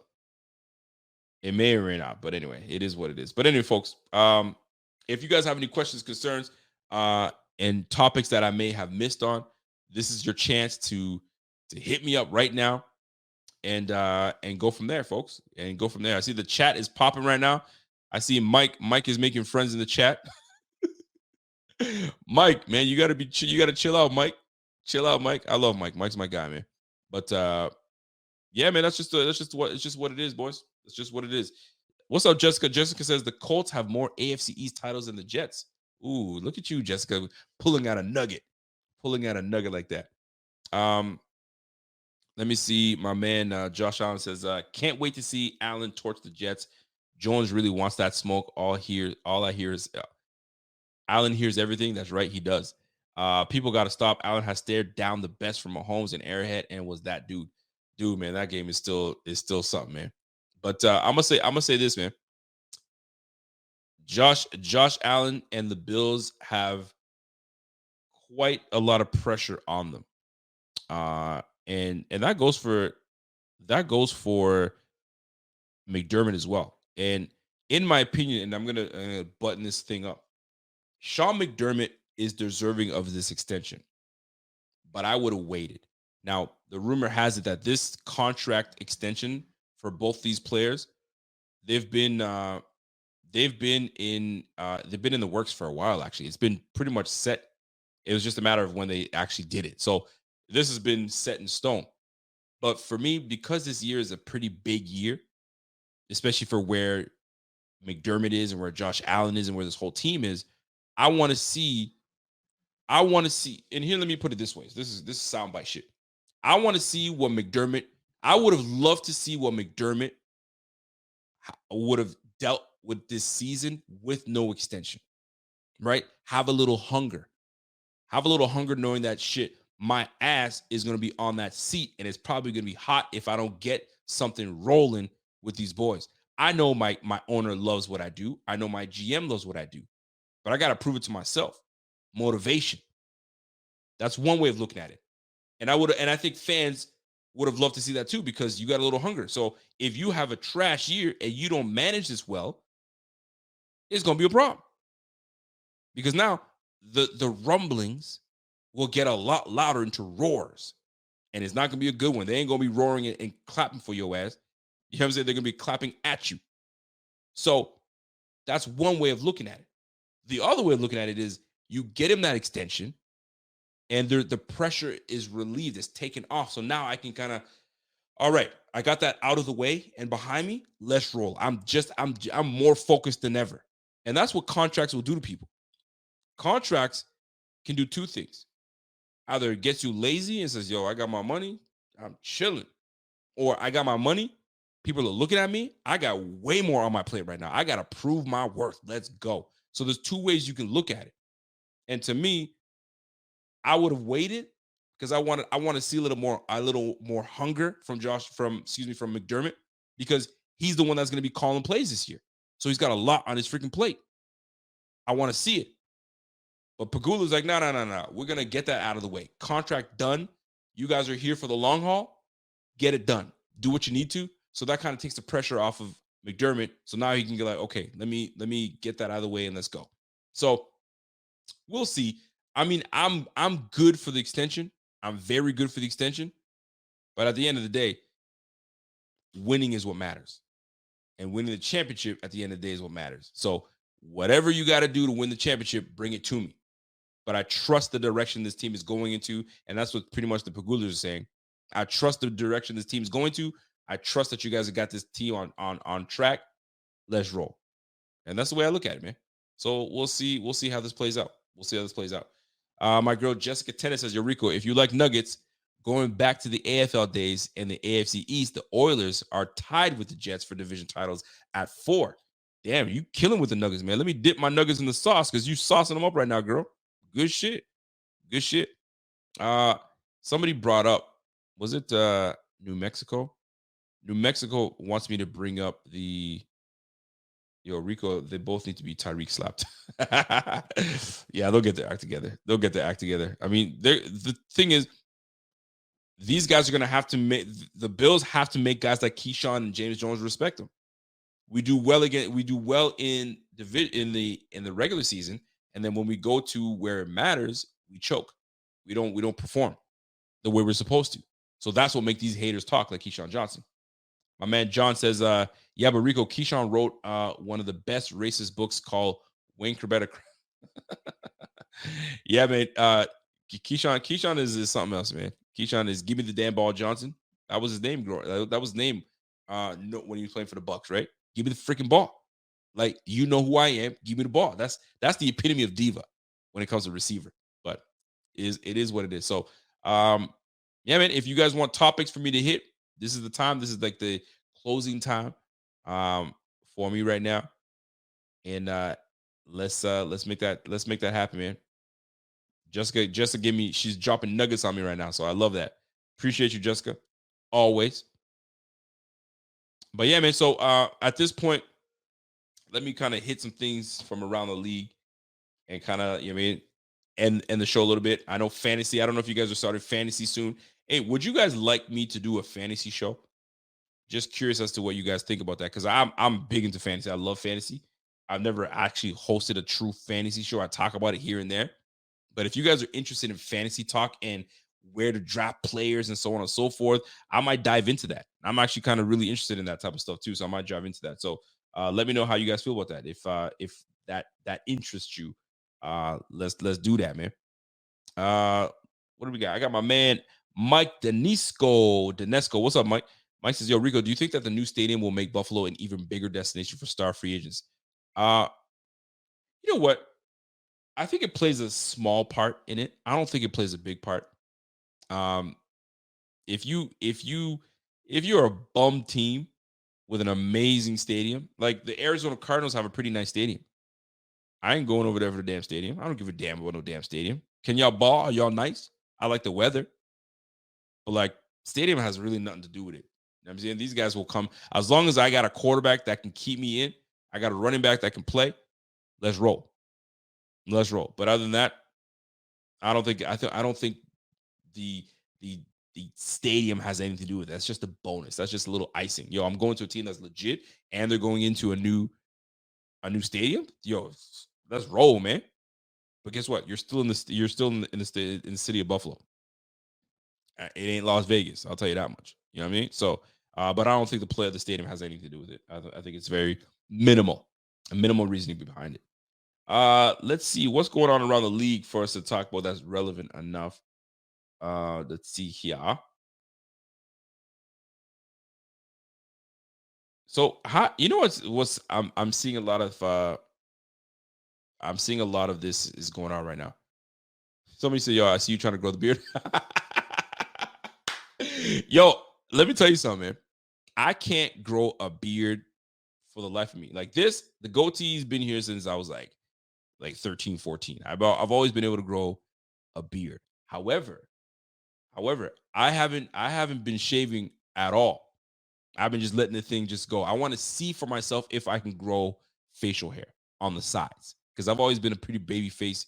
You know what I'm saying? No acne. I've always been a smooth skin. However, I was like, when we couldn't get haircuts, when the pandemic was happening, and you know, COVID is all over the place, barbershops were closed, so we had to rough it out. So when we were roughing it out, I started growing this little patchy stuff on my cheek. I'm like, oh shit, I could actually see some stuff here. I'm like, let me let it roll. We're gonna let it roll. And we let it roll until a little something is on my cheek. You know what I mean? So I'm gonna roll with it. I'm gonna roll with it and keep it going. My brother grows a beard and he goes, fam, you gotta shave it so it grows more. And I'm like, nah, I ain't doing it because if I shave it, it ain't coming back. It took me a while. This is like COVID. This is like residual of COVID. So I'm gonna keep it rolling. And how pathetic is that? A residual of COVID. But I'm gonna keep it rolling. My barber was like, yo, man, let's just fuck with it, man. Just line it up. Let's see what it looks like. And here we are. I'm gonna take it, man. People are like, yo, man, get rid of that shit. I was like, no, I ain't doing it. My wifey's like, yo, I don't care. Keep it, don't keep it. It's cool. And guess what? You guys don't mind? And I'm rolling with it. I'm rolling with it. If you guys think I'm all right with it, man, I'm gonna keep it rolling. If you're like, yo, you look like a clown, man, get rid of that shit. Maybe I might consider. But yeah, man. I got a problem, man. I got to bring this up before I get out of here. They are disrespecting Josh Jacobs. Give that brother a damn deal. Like, I cannot for the life of me understand what's going on, fam. Jay, you got Dalvin Cook, which is a nasty running back. You got Zeke Elliott, which is a good back. Some might say that he's on the down spiral of his career. So be it. But like, you know what? Listen, man. I gotta say it. Let me just find my shit and I gotta get out. I have to get this off my chest because it's really bugging me. It's really bugging me. So hang tight while I look for my say on my chest because I got something to get off my chest. I got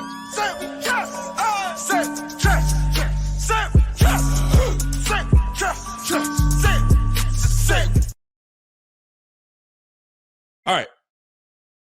This whole running back situation that's happening right now, it's actually really it's bothersome to me, right? Because they work these running backs to the core in their first 5 years, which makes the sense. I'm not taking it away from it. But I'm gonna tell you right now, man, the Hall of Fame, if you look at the Hall of Fame and the way this league is playing out, every other position is gonna have an opportunity to make the Hall of Fame. The running back position is the only one that's not going to be able to make the Hall of Fame. Because if you look at what running backs are in the fame right now, in the Hall right now, these guys have 10,000 yards or more. 10,000 yards or more, unless you're Jim Brown and Gale Sayers that, you know what I'm saying, like we're way back in the day. and you know, injuries took him away, and the game was different then. But the game today, you're never gonna see a Hall of Fame running back going forward. Like the Adrian Peterson will make it. Frank Gore will probably make it. Who else is in that realm that's gonna make it? That's like a little in that player's time, right? Those are the next guys that are up to make it. After that, that's it. These guys, they move on from you after years. After like Saquon Barkley's being disrespected, they don't want to give him a deal, and he's one of the best in the league. Like, come on, son. Like, you ain't gonna see no more running backs. They're disrespecting the running backs like you wouldn't believe. Disrespecting, and now that's it. So the last one that's gonna make it is probably gonna be Adrian Peterson, and that's it. And Frank Gore. Those are gonna be the last guys that enter the hall, and you ain't gonna see another running back make it. It's a wrap. Because after 5 years of service, they're already trying to move on from you and go to the next running back. How are you supposed to accumulate statistics enough to get into the hall? Because you get into the hall by gaining 10, 11, 12,000 yards, but they don't give you that opportunity because they move on from you after 4 or 5 years. They're moving on to the next guy. Not only that, it's a two-back society now. Two backs. Like even now, you're looking at King Henry. Do you think that Derrick Henry's going to make the Hall of Fame? Honestly, do you think that Derrick Henry's going to make the Hall of Fame? As good as he's been, probably not. They're going to put him in the Hall of Very Good, but he didn't do it long enough. Injuries took toll, right? So now there's no point. So like for now, it's going to be when these running backs come in, they're just gonna be like, yo, just pay me now. Pay me now. Because I'm probably not gonna make it to my second contract because you guys are gonna get rid of me in my second contract. So like it's like they're damned if they do, damned if they don't. So you got Dalvin Cook right now, you got Zeke Elliott right now, and you got Josh Jacobs, you got Saquon Barkley. Like they're all getting screwed. They're all getting screwed. And it sucks because it's the nature of the business, but they're all getting screwed. Juan Castillo says, yo, Derrick Henry is going to be a Hall of Fame. You think he's going to be a Hall of Fame? Let me tell you what's in the Hall of Fame. Because, like, what makes Derrick Henry a Hall of Famer? Honestly. Let me see what Derrick Henry right now, his statistics right now. So, Derrick Henry has 8,000 yards rushing in his career. Is that Hall of Fame good? He's got 78 touchdowns and 8,300 yards rushing. That's not Hall of Fame numbers. Sorry. He's good. He's excellent, but that ain't no Hall of Fame number. You look at all the guys, the running backs in the Hall of Fame. You're not going to get any of those guys in there. Josh Jacobs is a damn good running back. And the Raiders are pay that brother, man. Pay him. He's going to give him 3 years guaranteed. Because he'll give you 3 years of great. If you don't want to give him that, a long-term deal, give him 3 years guaranteed. Do whatever. But these guys are all getting disrespected, and I hate it. And the point I'm trying to make is this: there will never be another running back hit the freaking Hall of Fame going forward. It's not. I don't think it's gonna happen. Like you guys, like you have Thurman Thomas in there, you got Daniel Tomlinson, you got you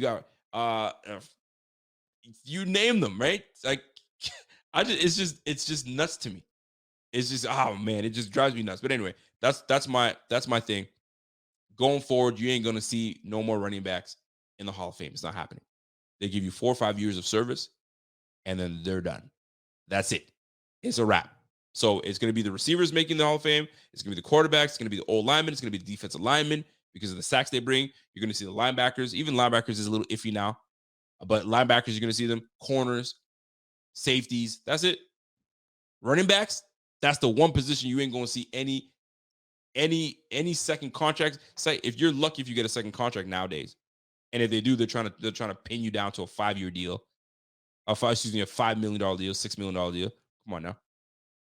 And you know what? Listen, Bell tried his luck in trying to get as much money as possible, and it didn't work out for him because he lost money. McCaffrey is the one that's getting paid right now. But now he's in a 2-back system. It's crazy, man. I love it. But right now, the last inductee to the Hall of Fame is probably going to be Frank Gore and Adrian Peterson. That's it. Call it a day. You ain't going to ever see no damn running back in the Hall of Fame ever again. The way they're disrespecting the running back position, it ain't going to happen. It ain't going to happen. And I like Derrick Henry, but he ain't no Hall of Famer. By the time his career is done, said and done with, he ain't no Hall of Famer. If he can put, and he's probably going to be the closest to getting it, because the threshold is to get that 12,000. You want to get 12,000 yards rushing. That's what you want to get. Shady is on the cusp. That's why Shady was trying to get to that number, because that's the number that you need to get into the Hall of Fame, right? And Shady right now, that's why he was trying to do everything he could to make it work. Shady is not in. I'm telling you, I love Shady to be in, but he's not in. He's not in. He's on the cusp. He's on the cusp. But we'll see. So right now, Shady's at 11,000 yards rushing. 11,000 yards rushing. Another strong year for Shady. If he gave you another 1,000 yards, he would have put him at 12,000 yards. He would have been in. 12,000 yards is that where you want to be. But other than that, that's it, man. You ain't gonna see it. What's Adrian Peterson at? Adrian Peterson right now, 12,000. He's got how many yards? How many yards rushing? Let me see, my man Adrian Peterson. Where you at, bro?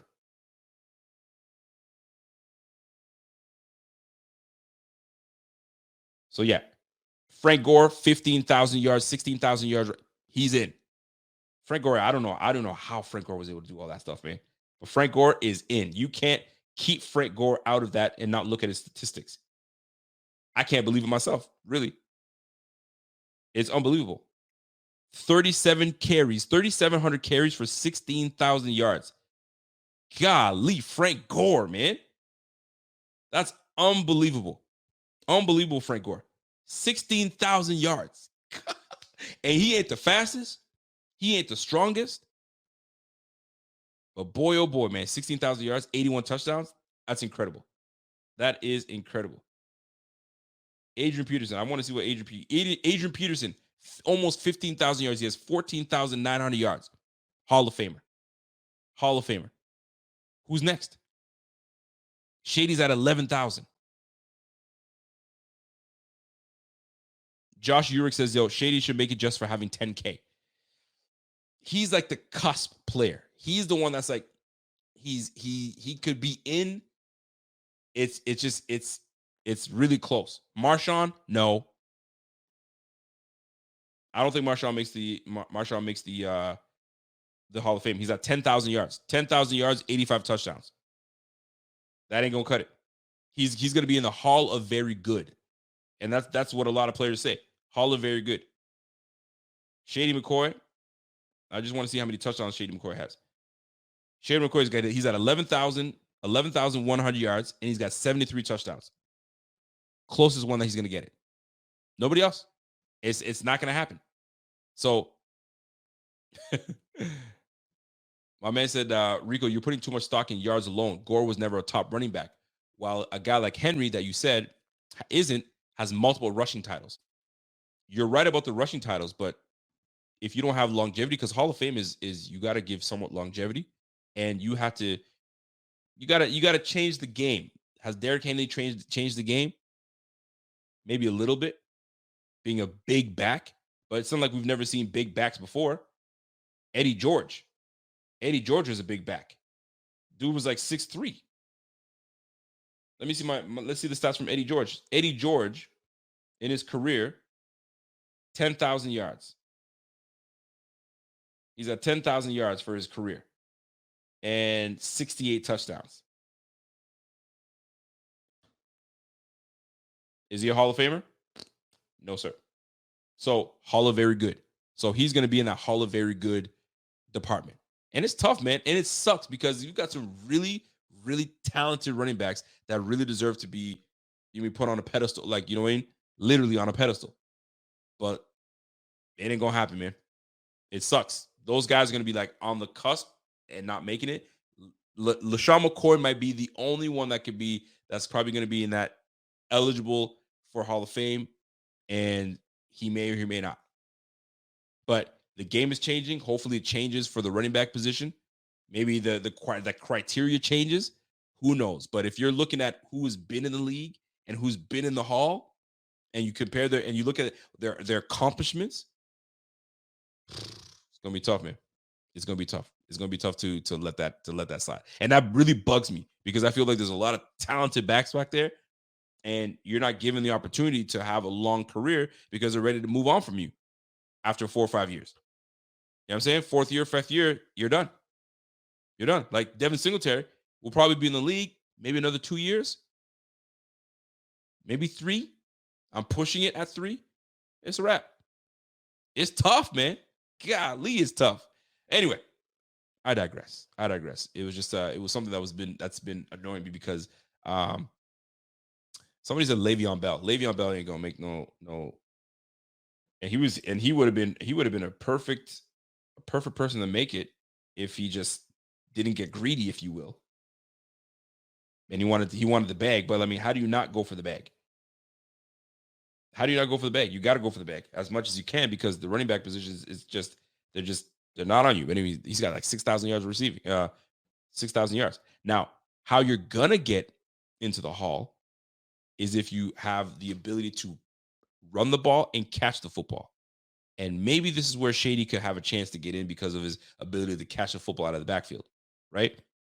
Maybe he has the opportunity. CMC, if he can show that he can do both for a long time, if he can do put another 6, 7 years in the league consistently, and that's a long time. Another, like, we'll say 5. Another 5 years in the league that he can catch and do that and give you all-purpose yards, that's what's going to get you in the Hall. But we'll see how that plays out. We'll see how that plays out, folks. My man says, Growing Legit says, all Hall of Fame running backs have at least 10,000 or more, 10 years or more of starting. So not just in the league, but the feature back is still starting. And that's another thing, man. You have to have longevity. How are you going to make it anywhere if all you did was start for 4 years and then move you on? And now you're splitting time. You know what I'm saying? There's no lead back anymore. And that's what makes the thing so difficult. There's no more lead back. It's now you get 10, 12 to carries, you get 10 to 12 carries and go from there. And the only way you can have longevity in this league is if you stay in that role of splitting time, but statistically you ain't going to get there. And you're not going to make it in the Hall. You're just going to be a Pro Bowl player here and there, and the Pro Bowl is eliminated. So, like, even now the Pro Bowl is a little weird. So the game has changed. The league has changed. It's just what it is, man. But Shady might be the last to make it. Might be the last to make it. After that, it's a wrap. The running back position, scrap that. They're never going to make the damn Pro Bowl. The Hall of Fame. Just what it is. Anyways, I'm done. I had to rant that. I had to get that rant off my chest. And it sucks because that's just what it is, man. And if I'm missing a running back right now that you guys feel like that is close to making the Hall of Fame or should make the Hall of Fame, other than the 2 players that I told you about, Adrian Peterson being one of them and Frank Gore, those are your last 2 for sure that are going to make the Hall of Fame. Shady, maybe. He's on the cusp. After that, it's a wrap. It ain't going to happen. Look at that. Zeke Elliott, Dalvin Cook, Saquon Barkley, they're messing around with Saquon Barkley. Josh Jacobs are messing around with him. You got 4 running backs right now, legitimate running backs right now that they just it's weird. They're in a weird. Latavius Murray, for crying out loud, is getting a job. Not that I'm hating on Latavius Murray, but Latavius Murray's got a job right now, and Zeke Elliott's just chilling.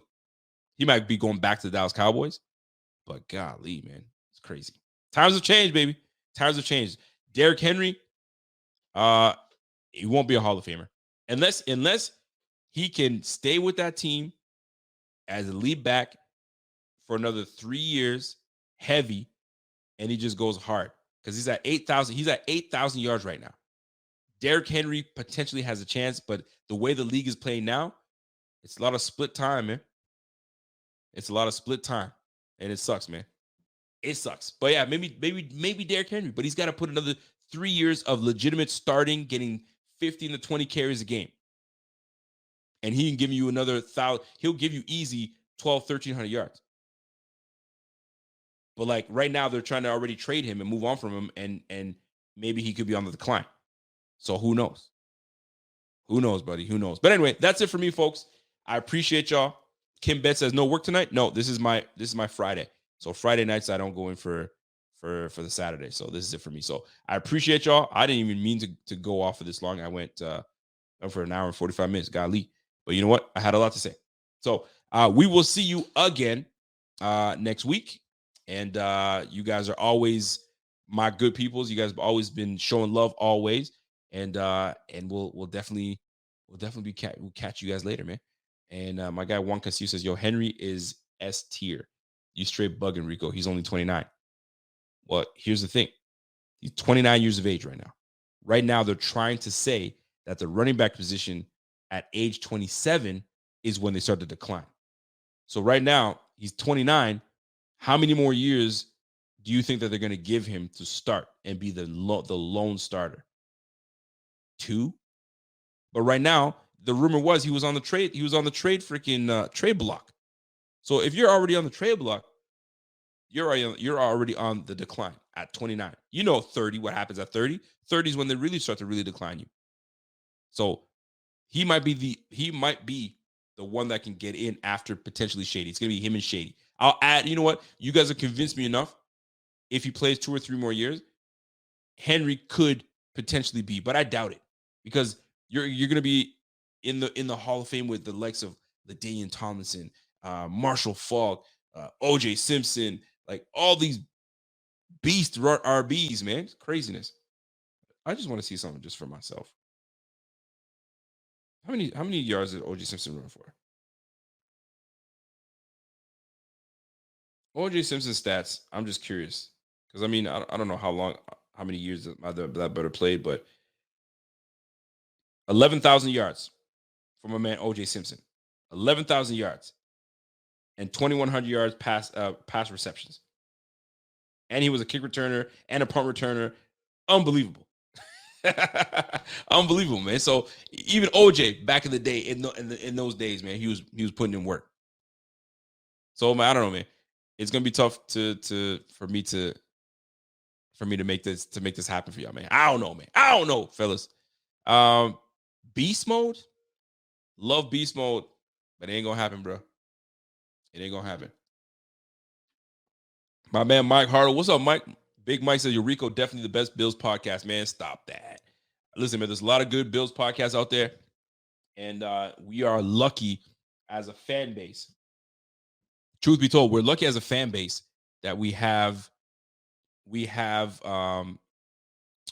enough of these guys out there producing content for us because this is a tough time of the year, folks. This is a very tough time of the year where there's nothing. There's no base. I think there's baseball. I think there's only baseball right now, but ain't anybody watching baseball. But hockey's done. Basketball's done. You know what I'm saying? The draft just happened. NFL is just on a layaway. This is the terrible time for sports. But we will try our best to put things together. I'm trying to line up some interviews with players, former players. We're trying to make things happen, and we'll go from there, man. So I appreciate you, my man, Mike. You know what? Somebody just brought up Fred Taylor. I'm so glad you brought up Fred Taylor. Because Fred Taylor is he's one of those guys right now that people are saying he should be in, and they're giving him a hard time to get in.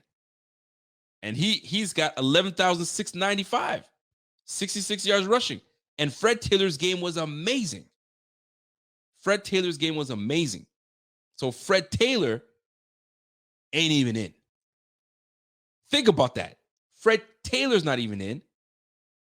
And we talking about Derrick Henry might make it. You got to put Fred Taylor in there first. Adrian Peterson for sure is going to be in there. Frank Gore for sure is going to be in there. Fred Taylor should be, but he's not. So that's a really good one. Fred Taylor is a great choice you put up there. He's got the statistics for it, but the magic number sometimes is in the era that we just came out of is between 11 to 12,000 yards. You get in there, you're in. You're in, man. But times are tough now, brothers. Times are tough. My man Juan Castillo says, yo, Henry's built different, though. It used to be 30. Now it's 27. He's going to be snuffing defenders till 33. I hope so, man. I really do hope so. I really do hope so, man. But it's not looking good, brother. It's not looking good. What about Ricky Williams? He ain't making the Hall, but I just want to see what his statistics are. Ricky Williams, he's at 10,000 on the dot. Ricky Williams is at 10,000 on the dot. On the dot. So, and he's got 66 touchdowns. So, is he Hall of Fame? And we loved Ricky Williams games, man. Ricky Williams was just the epitome of like, that's the running back. Size was great. Run your ass over, and he was fast enough to get around the corner. Man, there were some good running backs back in the day, boy. But yeah, here we are. Here we are, folks. Anyway, maybe I should do a whole freaking segment on Hall of Fame players that should be in it, is not in it. What do you guys think? What should be the next podcast topic? You guys let me know. Hit me up on my Twitter. Hit me up on any social media platform. Hit up the Instagram page. Whatever you guys want. All things Buffalo Fanatics.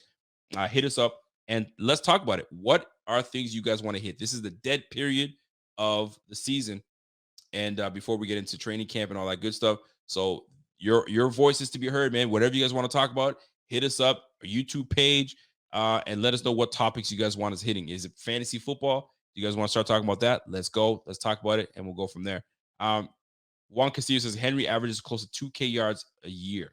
If he stays healthy, he's first ballot. The question is if he stays healthy. If he stays healthy. And like I said, you can make a case for him, because at first I was dismissing it. But if you can make a case that he gives you like 1,200 yards, 1,300 yards for the next 3 years, that puts him in that 11,000 yard mark. He gives you 4 more years of 1,000 yards rushing, he's in. There's no question about it. And then there ain't going to be one that's built like him for a while until somebody comes out. So maybe Bijan Robinson's the next guy. But the way the league is played out right now, it ain't going to happen, because they got 2 lead backs right now in Atlanta, and they're going to be splitting time. So it is what it is. So, folks, that's it for me. I appreciate y'all. You guys are always fantastic. You guys are always great. Y'all always show me love like crazy. And thank you guys. It's Friday night. You guys could be doing way better things, but you guys are here rocking with your boy. I've been talking for almost damn near 2 hours. Golly. Anyway, we appreciate you. And I have the house to myself. The wifey she went to go see her mother and her parents, and she took the kids. So I got the house to myself. You think that I'd be a bachelor and holding it down, but I didn't do anything too special today. I mowed the lawn today. You know what I'm saying? Took a nap because I worked the overnight, and then woke up, had something to eat, and here I am. And then tomorrow, cleaning the house. Is this the life of a husband? I guess that's what I got to do, man. Wife is gone. I got to do housework. That's just what it is, man. Gone are the days where you can just play video games all day and do nonsense and do some bullshit. We got responsibilities. You feel me? So, folks, enjoy yourself. Have a great weekend, and we'll catch you guys on the flip side. And I feel like we should get into this running back talk way more. So smash that like before you get out of here. And if you guys have not followed, if you guys have not got on here and show some love, do that. And we'll catch you guys on the flip. And until next time, it's your boy Rico, and I'm gone. Have yourself a great night, and we'll see you guys next week. Let's go.